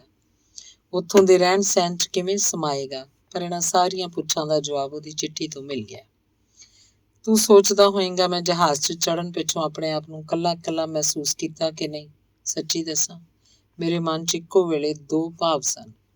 ਕੁਝ ਪਲਾਂ ਲਈ ਤੇ ਇੰਝ ਮਹਿਸੂਸ ਹੋਇਆ ਸੀ ਜਿਵੇਂ ਮੈਂ ਇਕੱਲਾ ਹੋ ਗਿਆ ਹੋਵਾਂ। ਜਹਾਜ਼ ਧਰਤੀ ਤੋਂ ਉੱਠ ਗਿਆ ਸੀ, ਪਰ ਮੈਂ ਹਾਲੇ ਵੀ ਹਵਾਈ ਅੱਡੇ ਤੇ ਖਲਾ ਪਾਪੇ ਤੇ ਮੰਮੀ ਨੂੰ ਹੱਥ ਪਿਆ ਹਿਲਾਉਂਦਾ ਹੋਵਾਂ। ਮੇਰੀ ਸੀਟ ਭਾਵੇਂ ਬਾਰੀ ਕੋਲ ਸੀ ਤੇ ਮੈਨੂੰ ਉੱਥੋਂ ਬਾਲਕਨੀ ਵਿੱਚ ਖਲੇ ਉਹ ਨਜ਼ਰੀ ਵੀ ਨਹੀਂ ਸਨ ਪਏ ਆਉਂਦੇ। ਫੇਰ ਵੀ ਉਸ ਪਾਸੇ ਮੂੰਹ ਕਰਕੇ ਹੱਥ ਹਿਲਾਉਂਦਾ ਰਿਹਾ ਸਾਂ। ਇੰਝ ਲੱਗਦਾ ਸੀ ਮੈਂ ਰੋ ਪਵਾਂਗਾ। ਪਰ ਏਅਰ ਹੋਸਟੈਸ ਕੋਲਡ ਡਰਿੰਕ ਲੈ ਕੇ ਆ ਗਈ। ਧਿਆਨ ਹਟ ਗਿਆ। ਕਦੀ ਧਿਆਨ ਅੱਗੇ ਵੱਲ ਜਾਂਦਾ, ਕਦੀ ਪਿੱਛੇ ਵੱਲ। ਬੀਨਾ ਦਾ ਜਦੋਂ ਚੇਤਾ ਆਇਆ ਤਾਂ ਮਨ ਨੂੰ ਖੋਹ ਵੀ ਪਈ ਤੇ ਕੁਤਕੁਤਾੜੀਆਂ ਵੀ ਹੋਈਆਂ ਸਨ। ਮੈਨੂੰ ਪਤਾ ਹੀ ਏ ਉਹ ਕਿੰਨੀ ਸ਼ਰਾਰਤੀ ਏ, ਸਦਾ ਹੀ ਹਸਾਉਂਦੀ ਰਹਿੰਦੀ ਸੀ। ਪਰ ਤੈਨੂੰ ਕੀ ਪਤਾ ਸਾਡੀਆਂ ਗੱਲਾਂ ਦਾ। ਹੈਰਾਨੀ ਹੋਏਗੀ ਤੈਨੂੰ ਕਿ ਮੈਂ ਉਹਦੇ ਕਰਕੇ ਹੀ ਇੱਧਰ ਵੱਲ ਮੂੰਹ ਕੀਤਾ ਹੈ। ਮੈਨੂੰ ਇਹ ਚੰਗੀ ਤਰ੍ਹਾਂ ਸਹੀ ਹੋ ਗਿਆ ਸੀ ਕਿ ਲੁਧਿਆਣੇ ਮੈਂ ਫੇਲ ਹੋ ਜਾਵਾਂਗਾ ਤੇ ਦੁਕਾਨ ਤੇ ਬਹਿਣ ਲਈ ਮਜਬੂਰ, ਜਾਂ ਫਿਰ ਪਾਪੇ ਨਾਲ ਲੜ ਕੇ ਵੀਰ ਜੀ ਵਾਂਗ ਕਿਧਰੇ ਨੌਕਰੀ ਕਰ ਲਵਾਂਗਾ। ਬੀਨਾ ਵੱਲੋਂ ਧਿਆਨ ਹਟਦਾ ਹੀ ਨਹੀਂ ਸੀ। ਇਹੀ ਸੋਚਿਆ ਮਨਾ, ਚੱਲ ਛੱਡ ਲੁਧਿਆਣੇ ਨੂੰ, ਬੀਨਾ ਨੂੰ, ਉੱਡ ਜਾ। ਹੁਣ ਇੱਥੇ ਆ ਗਿਆ। ਇੱਥੋਂ ਦੀ ਦੁਨੀਆ ਹੀ ਵੱਖਰੀ ਏ। ਤੂੰ ਅੰਦਾਜ਼ਾ ਵੀ ਨਹੀਂ ਲਾ ਸਕਦਾ ਕਿ ਇੱਥੋਂ ਦੀ ਦੁਨੀਆ ਉੱਥੋਂ ਦੀ ਦੁਨੀਆ ਨਾਲੋਂ ਕਿੰਨੀ ਵੱਖਰੀ ਹੈ। ਸਾਡੇ ਹਿੰਦੁਸਤਾਨ 'ਚ ਇਹੋ ਜਿਹਾ ਮਾਹੌਲ ਤੇ ਭਾਵੇਂ 100 ਸਾਲ ਤੱਕ ਵੀ ਨਾ ਬਣ ਸਕੇ, ਸ਼ਾਇਦ ਕਦੀ ਵੀ ਨਾ ਬਣ ਸਕੇ। ਜਿਹੜੀ ਖੁੱਲ੍ਹ ਇੱਥੇ ਵੀ ਕਦੀ ਸੋਚੀ ਵੀ ਨਹੀਂ ਸੀ। ਬੀਨਾ ਨੂੰ ਮਿਲਣ ਲਈ ਕਈ ਜੁਗਾੜ ਕਰਨੇ ਪੈਂਦੇ ਸਨ। ਆਪਣੇ ਘਰਦਿਆਂ ਵੱਲ ਵੇਖੋ, ਕਿੱਥੇ ਨੇ, ਕੀ ਕਰਦੇ ਨੇ, ਰੁੱਝੇ ਹੋਏ ਨੇ ਕਿ ਵਿਹਲੇ ਨੇ, ਗੁਰਦੁਆਰੇ ਗਏ ਨੇ ਤਾਂ ਕਦੋਂ ਵਾਪਸ ਪਰਤਣਗੇ, ਪਾਪਾ ਜੀ ਦੁਕਾਨ ਤੇ ਚਲੇ ਗਏ ਨੇ ਕਿ ਨਹੀਂ, ਉਧਰ ਬੀਨਾ ਦੀ ਮਾਂ ਦਫ਼ਤਰ ਚਲੀ ਗਈ ਹੈ ਕਿ ਨਹੀਂ, ਅੰਕਲ ਦਫ਼ਤਰੋਂ ਕਿਸ ਵੇਲੇ ਵਾਪਸ ਮੁੜਦੇ ਨੇ, ਕਦੋਂ ਜਾਂਦੇ ਨੇ, ਸ਼ਾਮ ਨੂੰ ਦੋਵੇਂ ਸੈਰ ਲਈ ਕਿਸ ਵੇਲੇ ਨਿਕਲਦੇ ਨੇ। ਬੀਨਾ ਦਾ ਪੀਰੀਅਡ ਵਿਹਲਾ ਹੈ, ਉਹ ਦੇਰ ਨਾਲ ਕਾਲਜ ਜਾਏਗੀ। ਮੈਂ ਇੱਕ ਪੀਰੀਅਡ ਮਿਸ ਕਰ ਲੈਣਾ, ਦਾਲ ਲਾ ਲੈਂਦੇ ਹਾਂ, ਅੱਜ ਐਤਵਾਰ ਹੈ, ਆਂਟੀ ਨੂੰ ਕਹਾਂਗੇ ਪੂਰੀ ਛੋਲੇ ਬਣਾਓ, ਬਸ ਸੋਚੀ ਜਾਓ, ਦਾਲ ਆਓ। ਪਰ ਇੱਥੇ ਇਹੋ ਜਿਹੇ ਬੰਧਨ ਹੀ ਕੋਈ ਨਹੀਂ। ਮੈਂ ਘਰੋਂ ਦੂਰ ਹਾਂ, ਮੇਰੇ ਤੇ ਕਿਸੇ ਦਾ ਪਹਿਰਾ ਨਹੀਂ। ਪਰ ਜਿਹੜੇ ਇੱਥੋਂ ਦੇ ਮੁੰਡੇ ਕੁੜੀਆਂ ਨੇ ਉਹਨਾਂ ਤੇ ਵੀ ਕੋਈ ਪਾਬੰਦੀ ਨਹੀਂ। ਮਾਪੇ ਮੁੰਡਿਆਂ ਨੂੰ ਤੇ 18 ਸਾਲ ਦੀ ਉਮਰ ਤੋਂ ਪਿੱਛੋਂ ਪੁੱਛਦੇ ਹੀ ਨਹੀਂ, ਪਰ ਕੁੜੀਆਂ ਨੂੰ ਵੀ ਸਿਰਫ ਇਹੋ ਸਲਾਹ ਦਿੰਦੇ ਨੇ ਕਿ ਬੇਟਾ ਰਾਤੀ 12 ਵਜੇ ਤੋਂ ਪਹਿਲਾਂ ਘਰ ਆ ਜਾਏ। ਆਵੇ ਜਾਂ ਨਾ ਆਵੇ ਉਹਦੀ ਮਰਜ਼ੀ। ਮਾਪੇ ਬਾਹਲਾ ਕੁਝ ਬਾਲਾਂ ਨੂੰ ਕਹਿ ਵੀ ਨਹੀਂ ਸਕਦੇ। ਮੈਂ ਇੱਥੇ ਆ ਕੇ ਇਹ ਵੀ ਵੇਖਿਆ ਕਿ ਇੱਥੋਂ ਦੀ ਪੜ੍ਹਾਈ ਸਾਡੀ ਪੜ੍ਹਾਈ ਨਾਲੋਂ ਕਾਫੀ ਔਖੀ ਹੈ। ਇੱਥੇ ਦੇ ਕੋਰਸਾਂ ਵਿੱਚ ਸਾਡੇ ਨਾਲੋਂ ਕਿਤੇ ਉਚੇਰੀ ਪੱਧਰ ਦੀ ਪੜ੍ਹਾਈ ਕਰਾਈ ਜਾਂਦੀ ਹੈ। ਅੱਧੀ ਰਾਤ ਤਾਈਂ ਪੜ੍ਹ ਕੇ ਵੀ ਇਹੋ ਮਹਿਸੂਸ ਹੁੰਦਾ ਹੈ ਕਿ ਮੈਂ ਇੱਥੋਂ ਦੇ ਵਿਦਿਆਰਥੀਆਂ ਨਾਲੋਂ ਪਿੱਛੇ ਨਾ ਰਹਿ ਜਾਵਾਂ। ਜੇ ਕਦੀ ਉੱਥੇ ਇੰਨੀ ਪੜ੍ਹਾਈ ਕਰਦਾ ਤਾਂ ਬੰਦਾ ਬਣ ਜਾਂਦਾ। ਇੰਨੀ ਪੜ੍ਹਾਈ ਉੱਥੇ ਕਰਦਾ ਤਾਂ ਸ਼ਾਇਦ ਇੱਥੇ ਆਉਣ ਦੀ ਲੋੜ ਹੀ ਨਾ ਪੈਂਦੀ। ਛੱਡ ਇਹਨਾਂ ਗੱਲਾਂ ਨੂੰ। ਹਫ਼ਤੇ ਦੀਆਂ ਆਖਰੀ 3 ਰਾਤਾਂ ਬੜੀਆਂ ਮਜ਼ੇਦਾਰ ਹੁੰਦੀਆਂ ਨੇ। ਪੜ੍ਹਾਈ ਠੱਪ, ਮੌਜ ਮਸਤੀ। ਸ਼ੁੱਕਰਵਾਰ ਦੀ ਰਾਤ ਨੂੰ ਤੇ ਕੁੜੀਆਂ ਐਵੇਂ ਪਈਆਂ ਉੱਤੇ ਡਿੱਗਦੀਆਂ ਨੇ। ਜੇ ਕੋਈ ਉਹਨਾਂ ਦਾ ਬॉयਫ੍ਰੈਂਡ ਨਹੀਂ ਜਾਂ ਉਹਨਾਂ ਦੀ ਕਿਸੇ ਨਾਲ ਡੇਟ ਨਹੀਂ, ਡੇਟ ਕਰਨ ਦੀ ਜਾਂਚ ਨਹੀਂ ਵੀ, ਪਰ ਫਿਰ ਵੀ ਬੀਨਾ ਨਾਲ ਬੀਤਿਆ ਸਮਾਂ ਕੰਮ ਆਇਆ। ਪਹਿਲਾਂ ਮੇਰੀ ਦਾੜੀ ਪਗੜੀ ਨੂੰ ਹੱਥ ਲਾ ਵੇਖਦੀਆਂ। ਉਹਨਾਂ ਨਾਲ ਬਹਿਣ ਉੱਠਣ ਵੇਲੇ ਹਰ ਵੇਲੇ ਹੱਥ ਕਦੀ ਦਾੜੀ ਵੱਲ ਜਾਂਦਾ, ਕਦੀ ਪਗੜੀ ਵੱਲ। ਕਈਆਂ ਨੇ ਰਾਤ ਬੀਤਣ ਪਿੱਛੋਂ ਸਵੇਰੇ ਫਰਮਾਇਸ਼ ਕੀਤੀ ਕਿ ਮੈਂ ਉਹਨਾਂ ਨੂੰ ਪਗੜੀ ਨਵੇਂ ਸਿਰਿਓਂ ਬੰਨ੍ਹ ਕੇ ਵਿਖਾਵਾਂ। ਹੈਰਾਨ ਹੁੰਦੀਆਂ ਵਿਚਰਨ ਲੱਗੀਆਂ, ਚੁੰਮਾ ਚੱਟੀ ਕਰਦੀਆਂ, ਪਰ ਦਾੜੀ ਦੀ ਰੁਕਾਵਟ ਹੀ ਲੱਗਦੀ। ਬਸ ਕਟਵਾ ਛੱਡੀ। ਮੈਨੂੰ ਨਹੀਂ ਪਤਾ ਪਾਪਾ ਜੀ ਤੇ ਮਾਤਾ ਜੀ ਕੀ ਸੋਚਣਗੇ, ਬਾਕੀ ਰਿਸ਼ਤੇਦਾਰ ਕੀ ਸੋਚਣਗੇ, ਤੇ ਤੂੰ ਕੀ ਸੋਚੇਂਗਾ। ਤੈਨੂੰ ਪਤਾ ਹੀ ਹੈ, ਜਦੋਂ ਲੁਧਿਆਣੇ ਕਿਸੇ ਨਾਲ ਗੱਲ ਹੁੰਦੀ ਸੀ ਤਾਂ ਸਾਰੇ ਇਹੋ ਹੀ ਕਹਿੰਦੇ ਸੀ, ਉੱਥੇ ਵਾਲ ਕਟਾਏ ਬਿਨਾਂ ਰਿਹਾ ਨਹੀਂ ਜਾਂਦਾ। ਉਦੋਂ ਮੈਂ ਇਹੋ ਕਹਿੰਦਾ ਸੀ, ਮੈਂ ਨਹੀਂ ਕਟਵਾਉਂਦਾ। ਪਰ ਇੱਥੇ ਆ ਕੇ ਪਤਾ ਲੱਗਿਆ ਕਿ ਵਾਲ ਰੱਖਣੇ ਬੜੇ ਔਖੇ ਹੈ। ਮੈਨੂੰ ਇਹ ਵੀ ਜਾਪਦਾ ਹੈ ਕਿ ਤੂੰ ਮੇਰੀ ਇਸ ਗੱਲ ਤੇ ਇਤਬਾਰ ਨਹੀਂ ਕਰਨਾ, ਕਿਉਂਕਿ ਤੂੰ ਉਦੋਂ ਵੀ ਕਹਿੰਦਾ ਸੀ ਕਿ ਬੰਦਾ ਆਪਣੇ ਧਰਮ ਦਾ ਪੱਕਾ ਹੋਵੇ ਤਾਂ ਇਹ ਕੋਈ ਮੁਸ਼ਕਿਲ ਨਹੀਂ। ਉਦੋਂ ਮੈਂ ਵੀ ਇਹੋ ਸੋਚਦਾ ਸੀ। ਸ਼ਾਇਦ ਤੂੰ ਸੱਚਾ ਹੈ।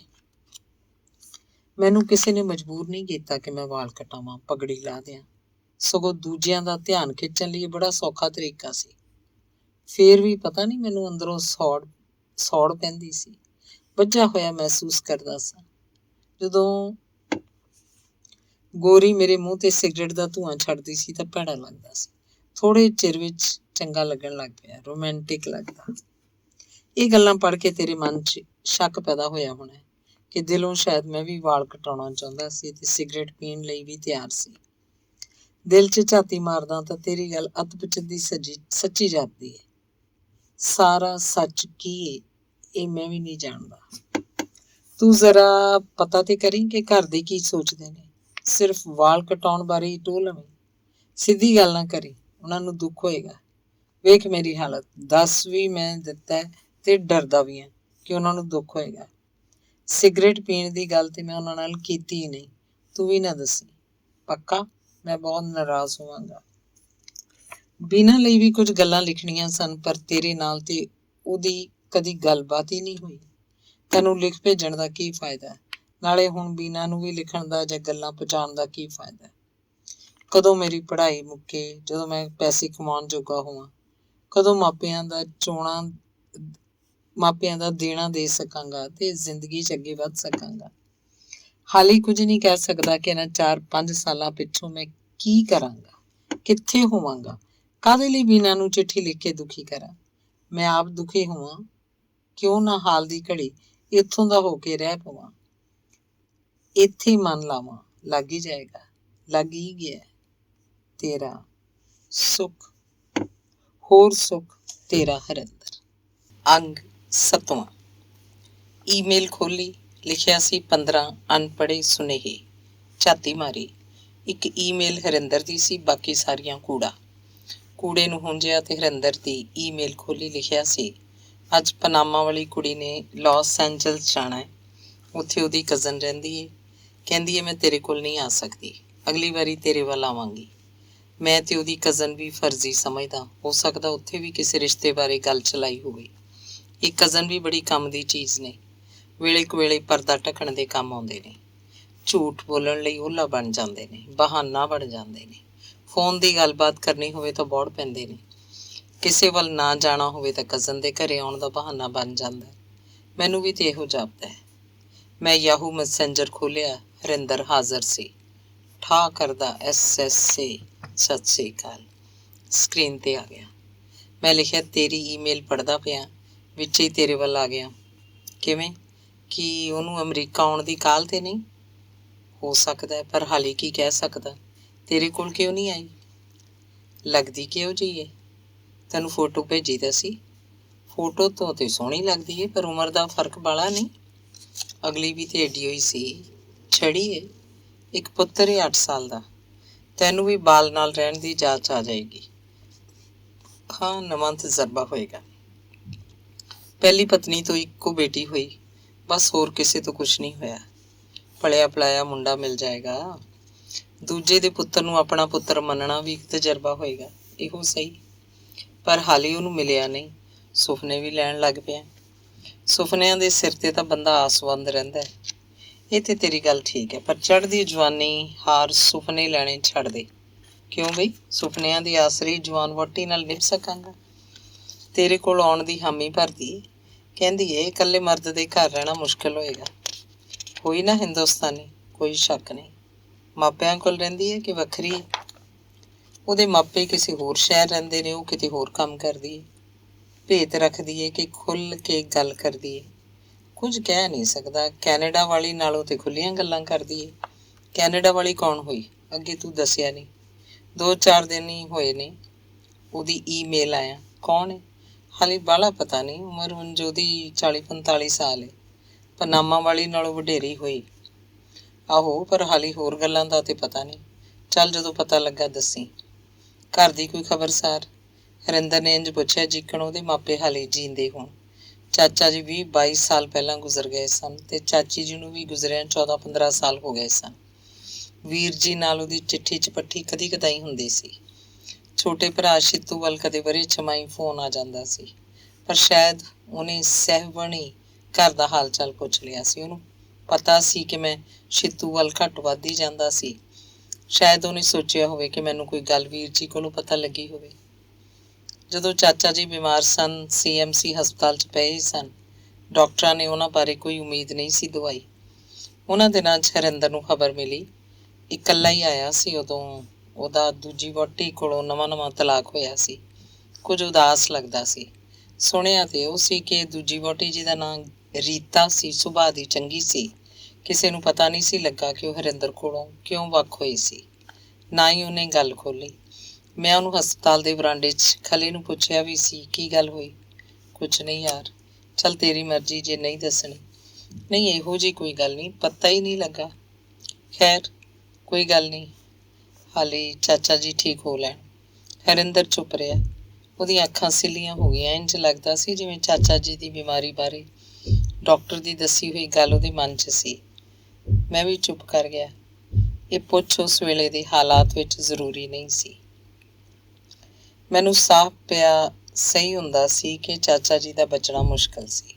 ਕੈਂਸਰ ਦੀ ਬਿਮਾਰੀ ਦਾ ਇਲਾਜ ਕੋਈ ਨਹੀਂ ਸੀ।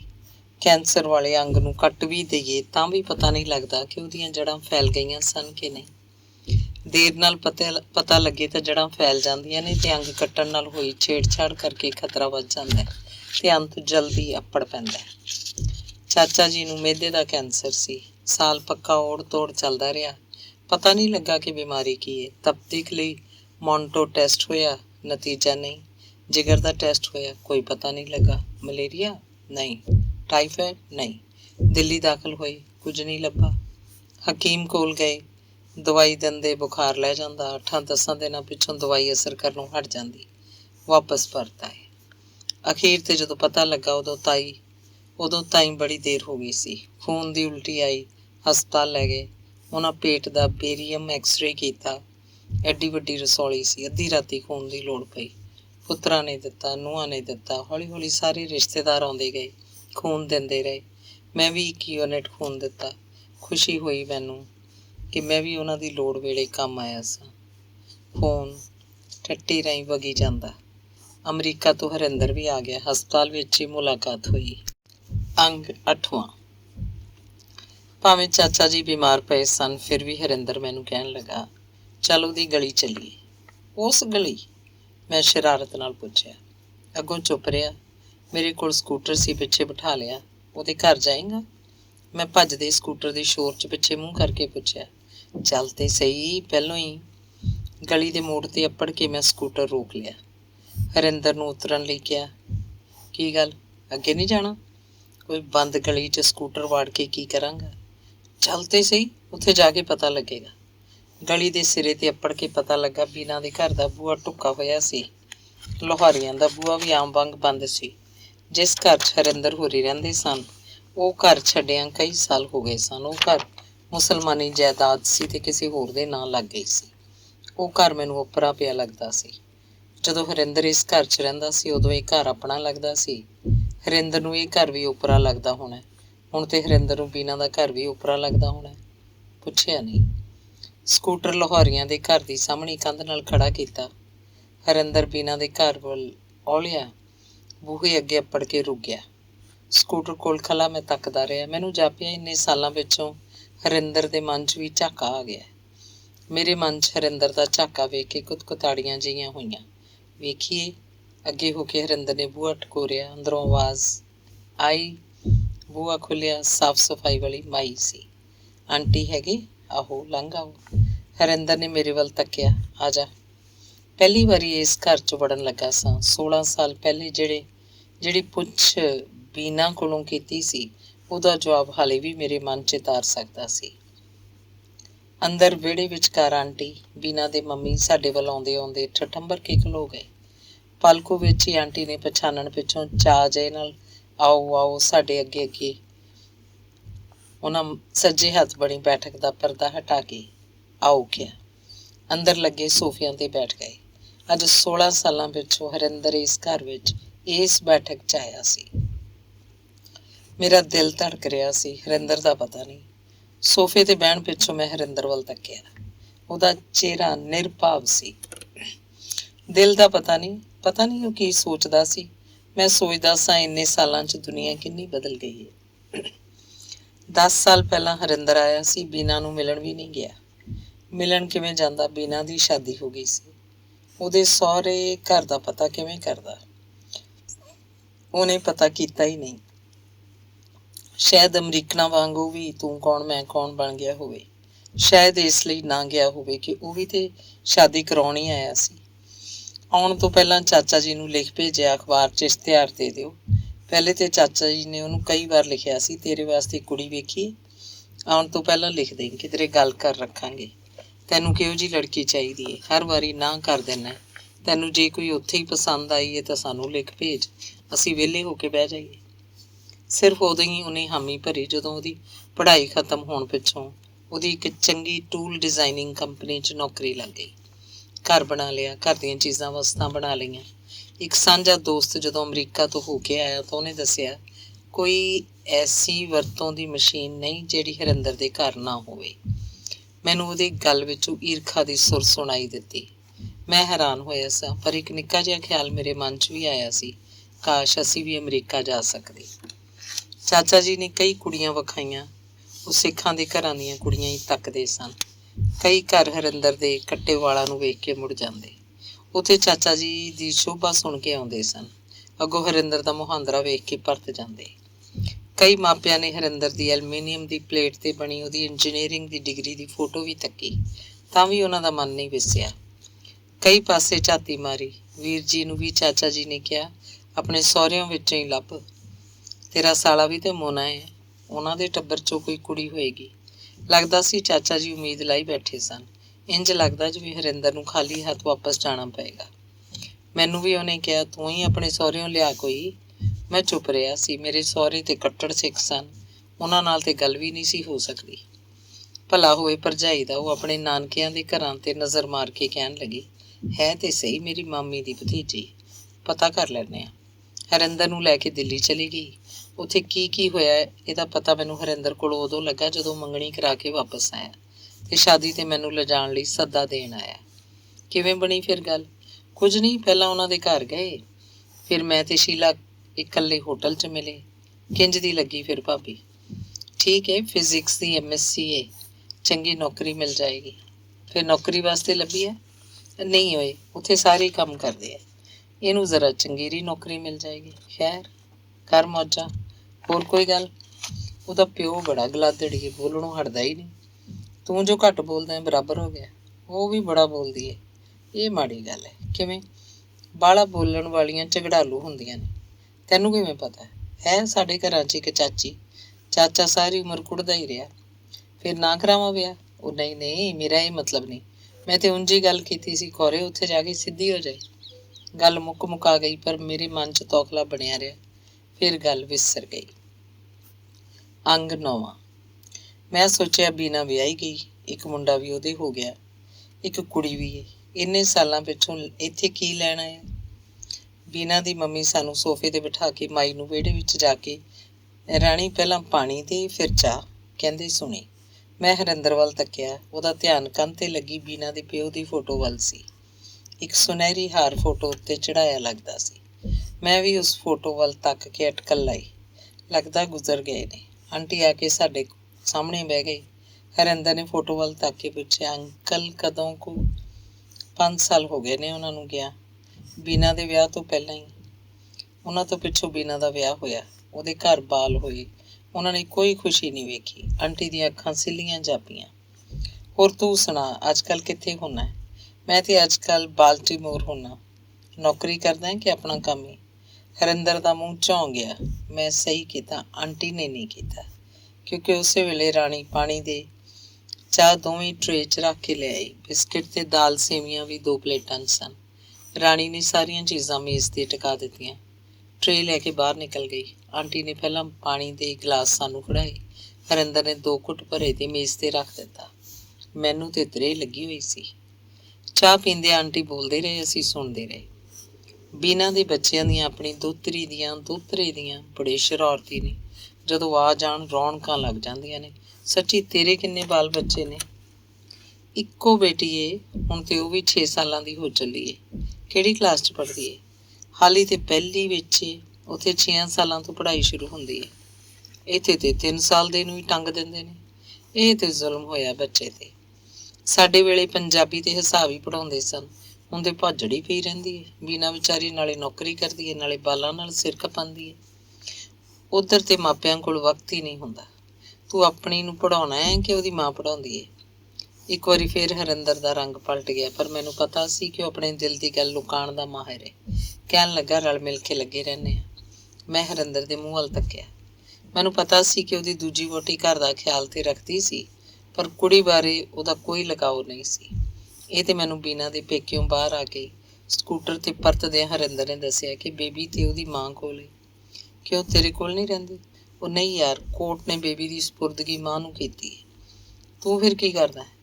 ਮੈਂ ਮੂੰਹ ਪਿਛਾਂਹ ਪੁਆ ਕੇ ਪੁੱਛਿਆ। ਮੈਂ ਉਹਨੂੰ ਐਤਵਾਰ ਹੀ ਮਿਲ ਸਕਦਾ। ਇਹ ਤੇ ਮਾੜੀ ਗੱਲ ਏ। ਉੱਥੋਂ ਦਾ ਕਾਨੂੰਨ ਹੀ ਇਹੋ ਜਿਹਾ। ਘਰ ਚਲੀਏ, ਬਹਿ ਕੇ ਗੱਲਾਂ ਕਰਾਂਗੇ। ਆਹੋ ਯਾਰ, ਦਿਲ ਉਦਾਸ ਹੋ ਗਿਆ। ਕਿਉਂ ਬਈ? ਘਰੇ ਅੱਪੜ ਕੇ ਮੈਂ ਪੁੱਛਿਆ। ਅਸਲ 'ਚ ਗੱਲ ਤੇ ਇੱਥੇ ਕਿਸੇ ਨੂੰ ਵੀ ਨਹੀਂ ਪਤਾ। ਦੱਸ ਫਿਰ। ਕਈ ਵਾਰੀ ਮੈਂ ਸੋਚਦਾ ਕਿੱਥੇ ਫਸ ਗਏ ਆ। ਚੰਗੀ ਭਲੀ ਬੀਤਦੀ ਪਈ ਸੀ। ਪਤਾ ਨਹੀਂ ਕਿਹੜੇ ਵੇਲੇ ਮੈਂ ਨੌਕਰੀ ਛੱਡ ਕੇ ਆਪਣੀ ਕੰਪਨੀ ਸ਼ੁਰੂ ਕਰਨ ਦੀ ਸੋਚੀ। ਮੈਨੂੰ ਲੱਗਦਾ ਸੀ ਅਸੀਂ ਤੇ ਪੱਟ ਦਿਆਂਗੇ ਧੂੜਾ। ਪੱਟੀ ਗਈ ਸਾਡੀ ਧੂੜ। ਮੈਂ ਉਹਦੀ ਗੱਲ ਸੁਣਦਿਆਂ ਉਹਦੀ ਉਸ ਵੇਲੇ ਦੀ ਹਾਲਤ ਬਾਰੇ ਚਿਤਾਰਦਾ।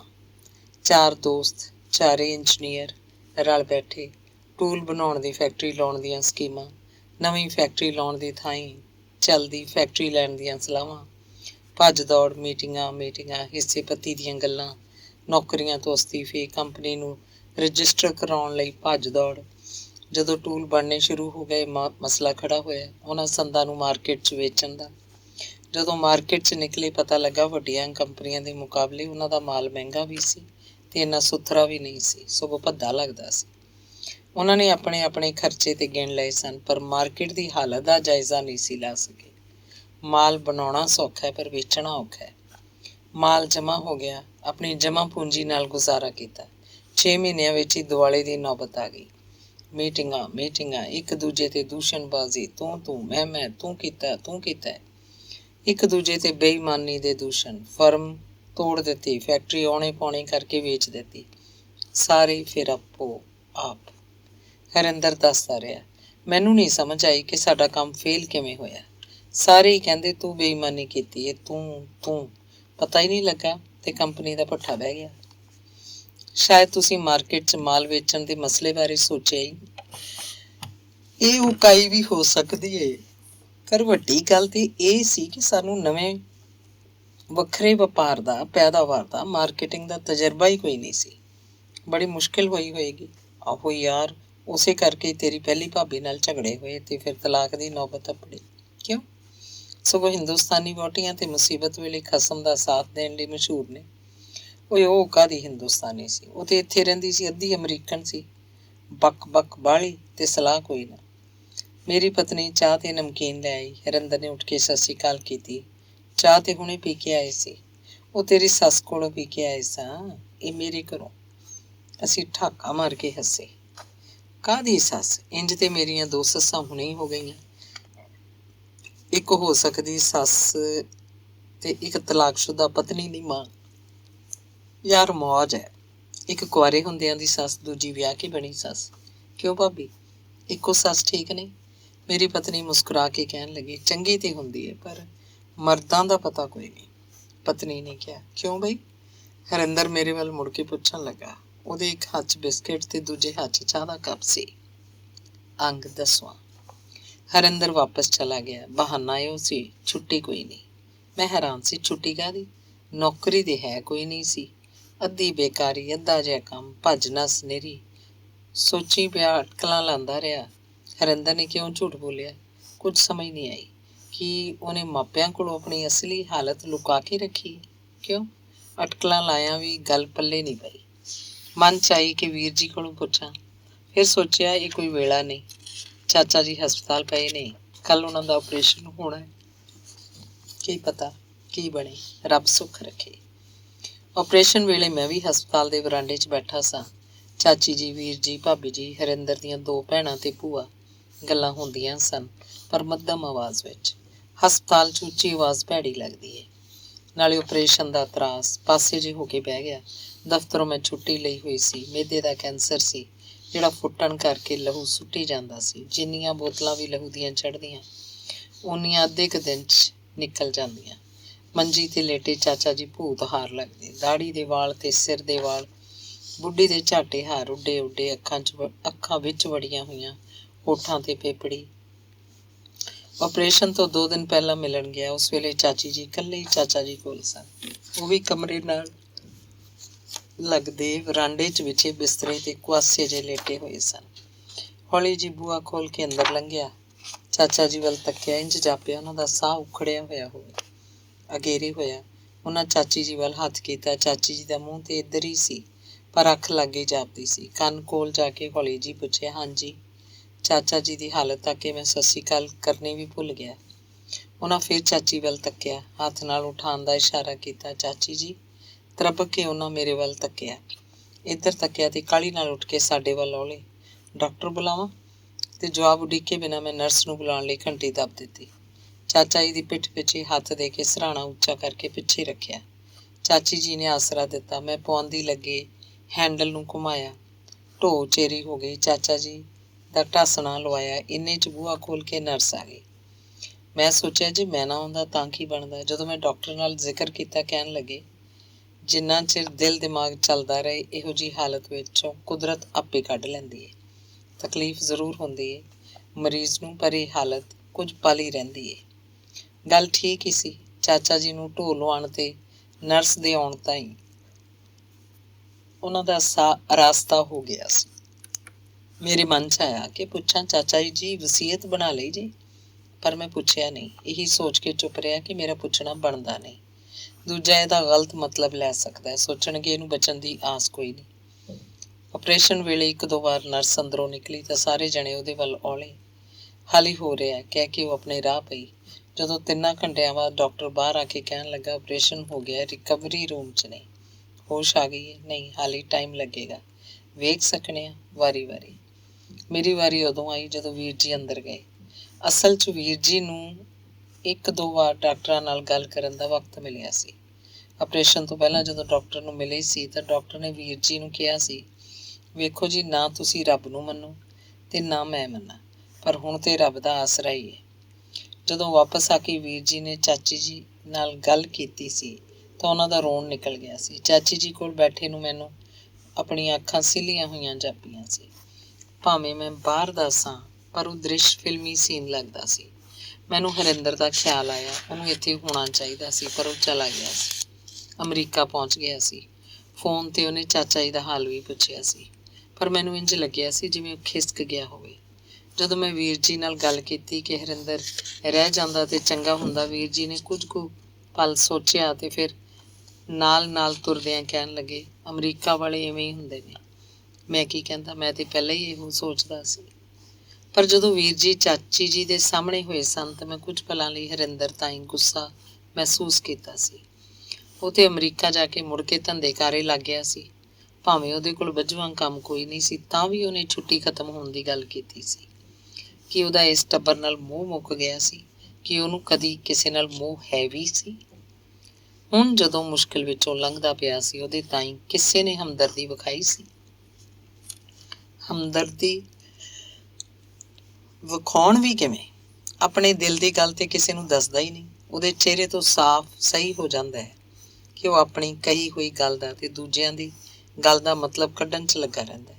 ਹੁਣ ਜਦੋਂ ਮੈਂ ਵੀਰ ਜੀ ਨੂੰ ਕਿਹਾ ਸੀ ਉਹਨੂੰ ਇੱਥੇ ਨਹੀਂ ਸੀ ਰਹਿਣਾ ਚਾਹੀਦਾ, ਤਾਂ ਉਹਨਾਂ ਨੇ ਵੀ ਗੋਲ-ਮੋਲ ਜਿਹਾ ਜਵਾਬ ਦਿੱਤਾ ਸੀ। ਅਮਰੀਕਾ ਵਾਲੇ ਇਸੇ ਤਰ੍ਹਾਂ ਦੇ ਹੁੰਦੇ ਨੇ। ਮੇਰੇ ਮਨ 'ਚ ਉਦੋਂ ਇਹ ਗੱਲ ਵੀ ਆਈ ਸੀ, ਕਿਤੇ ਵੀਰ ਜੀ ਨੂੰ ਹਰਿੰਦਰ ਦੀ ਅਸਲੀ ਹਾਲਤ ਦਾ ਪਤਾ ਤੇ ਨਹੀਂ, ਪਰ ਖੁੱਲ੍ਹ ਕੇ ਗੱਲ ਨਾ ਕਰਦੇ ਹੋਣ। ਚਾਚਾ ਜੀ ਨੂੰ ਤੱਕਿਆ, ਡਰ ਜਿਹਾ ਲੱਗਾ। ਸੂਈਆਂ ਨਲੀਆਂ ਨਾਲ ਚਕੜਿਆ ਸਰੀਰ, ਉਤਾਂਹ ਨੂੰ ਉੱਠਿਆ ਖੁੱਲ੍ਹਾ ਮੂੰਹ, ਦਾੜੀ ਖਿਲਰੀ ਹੋਈ, ਗੰਜਾ ਸਿਰ ਤੇ ਗਲ ਨੀਲਾ ਕੱਪੜਾ, ਉੱਤੇ ਕੰਬਲ। ਕੀ ਉਹੀ ਚਾਚਾ ਜੀ ਨੇ ਜਿਨ੍ਹਾਂ ਦਾ ਰੂਪ ਸਾਰਾ ਖਾਨਦਾਨ ਮੰਨਦਾ ਹੈ? ਕਿੰਨਾ ਬੇਵੱਸ ਹੋ ਜਾਂਦਾ ਬੰਦਾ। ਹਾਲਤ ਵੇਖ ਕੇ ਜਾਪਦਾ ਸੀ ਕਿ ਜ਼ਿੰਦਗੀ ਬੜੀ ਕੱਚੀ ਤੰਦ ਨਾਲ ਲਟਕੀ ਪਈ ਹੋਵੇ। ਬਾਹਰ ਆ ਗਏ। ਰਿਕਵਰੀ ਰੂਮ ਦੇ ਬਾਹਰ ਚਾਚੀ ਜੀ ਤੇ ਵੀਰ ਜੀ ਬੈਠੇ ਰਹੇ। ਬਾਕੀ ਸਾਰੇ ਵਾਰਡ ਵਾਲੇ ਕਮਰੇ 'ਚ ਆ ਗਏ। ਕੁਝ ਰਿਸ਼ਤੇਦਾਰ ਇਹ ਕਹਿ ਕੇ ਚਲੇ ਗਏ, ਰੋਟੀ ਭੇਜੀਏ, ਅਸੀਂ ਨੇੜੇ ਹੀ ਰਹਿੰਦੇ ਹਾਂ। ਚਾਚੀ ਜੀ ਚੁੱਪ ਰਹੇ। ਚਾਚਾ ਜੀ ਦੀ ਭਤੀਜੀ ਨੇ ਕਿਹਾ, ਮੈਂ ਹੁਣੇ 4 ਜਣਿਆਂ ਦੀ ਰੋਟੀ ਭੇਜਣੀ ਆ, ਉੱਧਰ ਛੋਟੀ ਭਰਜਾਈ ਨੂੰ ਨਾ ਕਹਿਣਾ। ਮੈਂ ਵੀ ਭਤੀਜੀ ਦੇ ਮਗਰੇ ਪੌੜੀਆਂ ਲੈ ਆਇਆ। ਪਹਿਲਾਂ ਸੋਚਿਆ ਹਰਿੰਦਰ ਨੂੰ ਫੋਨ ਕਰਾਂ, ਫਿਰ ਸੋਚਿਆ ਚਾਚਾ ਜੀ ਨੂੰ ਸੁਰਤ ਤੇ ਆ ਲਵੇ।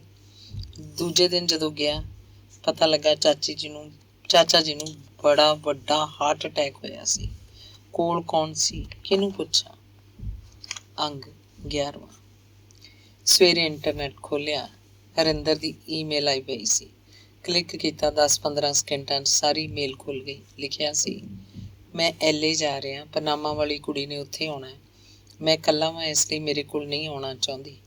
ਉਹਦੀ ਗੱਲ ਪੜ੍ਹ ਕੇ ਮੈਂ ਹੱਸਿਆ ਸਾਂ। ਮੈਂ ਕੋਈ ਬਘਿਆੜ ਆ, ਖਾ ਜਾਵਾਂਗਾ? ਤੂੰ ਦੱਸ, ਜਾਵਾਂ ਕਿ ਨਾ? 2-3 ਛੁੱਟੀਆਂ ਲੈਣੀਆਂ ਪੈਣਗੀਆਂ। ਆਉਣ ਜਾਣ ਦਾ ਖਰਚਾ, ਹੋਟਲ ਦਾ ਖਰਚਾ। ਆਪਣੀ ਕਜ਼ਨ ਦੇ ਘਰੇ ਰੱਖਣੋਂ ਤਾਂ ਰਹੀ, ਮਿਲਾਂਗੇ, ਹੋਟਲ 'ਚ ਮਿਲਣਾ ਪਏਗਾ। ਹੋ ਸਕਦਾ ਉਹਦੀ ਕਜ਼ਨ ਦੇ ਘਰੇ ਮਿਲੀਏ, ਭਾਵੇਂ ਚੌਥੀ ਸ਼ਾਦੀ ਦੇ ਆਰ-ਪਾਰ ਨੇ, ਤਾਂ ਵੀ ਮਨ 'ਚ ਝਾਕਾ ਜਿਹਾ ਹੈ। ਝਾਕਾ ਇਸ ਗੱਲ ਦਾ ਹੈ ਕਿ ਇੰਨੀ ਭੱਜ ਨੱਸ ਤੋਂ ਪਿੱਛੋਂ ਹੀ ਵੀ ਗੱਲ ਸਿਰੇ ਚੜ੍ਹੇਗੀ ਕਿ ਨਹੀਂ। ਜਵਾਬ ਜਲਦੀ ਨਹੀਂ। ਜਵਾਬ ਦੇਣ ਲਈ ਦੂਜੇ ਦਿਨ ਈਮੇਲ ਖੋਲ੍ਹੀ ਸੀ। ਇੱਕ ਹੋਰ ਈਮੇਲ ਆ ਗਈ, LA ਜਾਣ ਦਾ ਪ੍ਰੋਗਰਾਮ ਕੈਂਸਲ, ਉਹ ਨਹੀਂ ਆ ਰਹੀ। ਪਰ ਮੈਨੂੰ ਜਾਪਦਾ ਉਹ ਜਾਏਗੀ ਜ਼ਰੂਰ। ਮੈਨੂੰ ਉੱਥੇ ਨਹੀਂ ਸੱਦਣਾ ਚਾਹੁੰਦੀ। ਕੋਈ ਗੱਲ ਤੇ ਹੈ ਉਹਦੇ ਮਨ 'ਚ। ਉਸ ਸ਼ਹਿਜ਼ਾਦੀ ਵਾਲਾ ਹਾਲ ਏ, ਹੱਸੀ ਕਿਉਂ ਸੈਂ ਤੇ ਰੋਈ ਕਿਉਂ ਸੈਂ। ਦਾਲ 'ਚ ਕਾਲਾ ਜ਼ਰੂਰ ਏ। ਜਵਾਬ ਦਿੱਤਾ, ਸ਼ੱਕੀ ਤੂੰ ਵੀ ਏ ਤੇ ਸ਼ੱਕੀ ਉਹ ਵੀ ਏ। ਪਹਿਲਾਂ ਉਹਦੀ ਗੱਲ, ਜੇ ਉਹਦੇ ਮਨ 'ਚ ਸੰਕੋਚ ਨਾ ਹੁੰਦਾ ਤਾਂ ਤੇਰੇ ਕੋਲ ਆਉਂਦੀ। ਤੂੰ ਉਹਨੂੰ ਆਪਣੇ ਘਰ ਦੀ ਥਾਵੇਂ ਹੋਟਲ 'ਚ ਰੱਖ ਸਕਦਾ ਸੀ, ਘੁਮਾ ਫਿਰਾ ਸਕਦਾ ਸੀ, ਆਪਣਾ ਘਰ ਵਿਖਾ ਸਕਦਾ ਸੀ, ਜੇ ਲੋੜ ਪੈਂਦੀ ਦੋਸਤਾਂ ਨਾਲ ਮਿਲਾ ਸਕਦਾ ਸੀ। ਪਰ ਹੁਣ ਤੇ ਉਹਨੇ ਨਾ ਹੀ ਕਰ ਦਿੱਤੀ ਹੈ। ਦੂਜੀ, ਤੂੰ ਵੀ ਬੜਾ ਸ਼ੱਕੀ ਹੈ। ਤੈਨੂੰ ਵੀ ਖੁੱਲ੍ਹੇ ਮਨ ਨਾਲ ਸਾਰੀ ਗੱਲ ਖੋਲ੍ਹਣੀ ਚਾਹੀਦੀ ਸੀ। ਤੂੰ ਵੀ ਟੋਟਿਆਂ ਵਿੱਚ ਆਪਣੀਆਂ ਗੱਲਾਂ ਦੱਸਦਾ ਰਿਹਾ। ਜੇ ਉਹਨੇ ਪਹਿਲਾਂ ਹੋਰ ਨਾ ਦੱਸਿਆ ਤਾਂ ਤੂੰ ਵੀ ਆਪਣੇ ਪਿਛਲੇ ਹਾਲਾਤ ਨਹੀਂ ਦੱਸੇ, ਆਪਣੀ ਕੁੜੀ ਬਾਰੇ ਨਹੀਂ ਦੱਸਿਆ। ਅਸਲ 'ਚ ਤੁਸੀਂ ਹਿੰਦੁਸਤਾਨੀ ਉੱਥੇ ਜਾ ਕੇ ਕਈ ਨਾਟਕ ਕਰਦੇ ਹੋ, ਇੱਕ ਦੂਜੇ ਨੂੰ ਪੁਚਲਾਉਣ ਲਈ ਦਾਅ ਲਾਉਂਦੇ ਹੋ। ਹੁਣ ਜੇ ਉਹਨੇ ਮਿਲਣੋਂ ਇਨਕਾਰ ਕਰ ਦਿੱਤਾ ਜਾਂ ਕਹਿ ਲਓ ਟਾਲ ਦਿੱਤਾ, ਤਾਂ ਤੂੰ ਵੀ ਕੋਈ ਬਹਾਨਾ ਲਾ ਦੇ। ਕਹਿ ਦੇ, ਸੋ ਮੇਰੀ ਕੁੜੀ ਆ ਗਈ ਏ ਜਾਂ ਆਉਣਾ। ਜੇ ਉਹਨੂੰ ਪੈਰੋਂ ਕੱਢਣਾ ਹੀ ਤਾਂ ਕਹਿ ਦੇ, ਮੈਂ ਉੱਥੇ ਆ ਰਿਹਾ। ਆਪੇ ਉਹਨੂੰ ਭਾਜੜ ਪਏਗੀ। ਪਰ ਜੇ ਦਿਲੋਂ ਸੱਚੀ ਹੈ ਤਾਂ ਜੀ ਆਇਆਂ ਆਖੇਗੀ। ਪਰ ਮੈਂ ਇੱਥੇ ਬਹਿ ਕੇ ਸਾਰੇ ਹਾਲਾਤ ਬਾਰੇ ਅਨੁਮਾਨ ਨਹੀਂ ਲਾ ਸਕਦਾ। ਆਪਣੇ ਹਾਲਾਤ ਬਾਰੇ ਤੂੰ ਵਧੇਰੇ ਜਾਣਦਾ।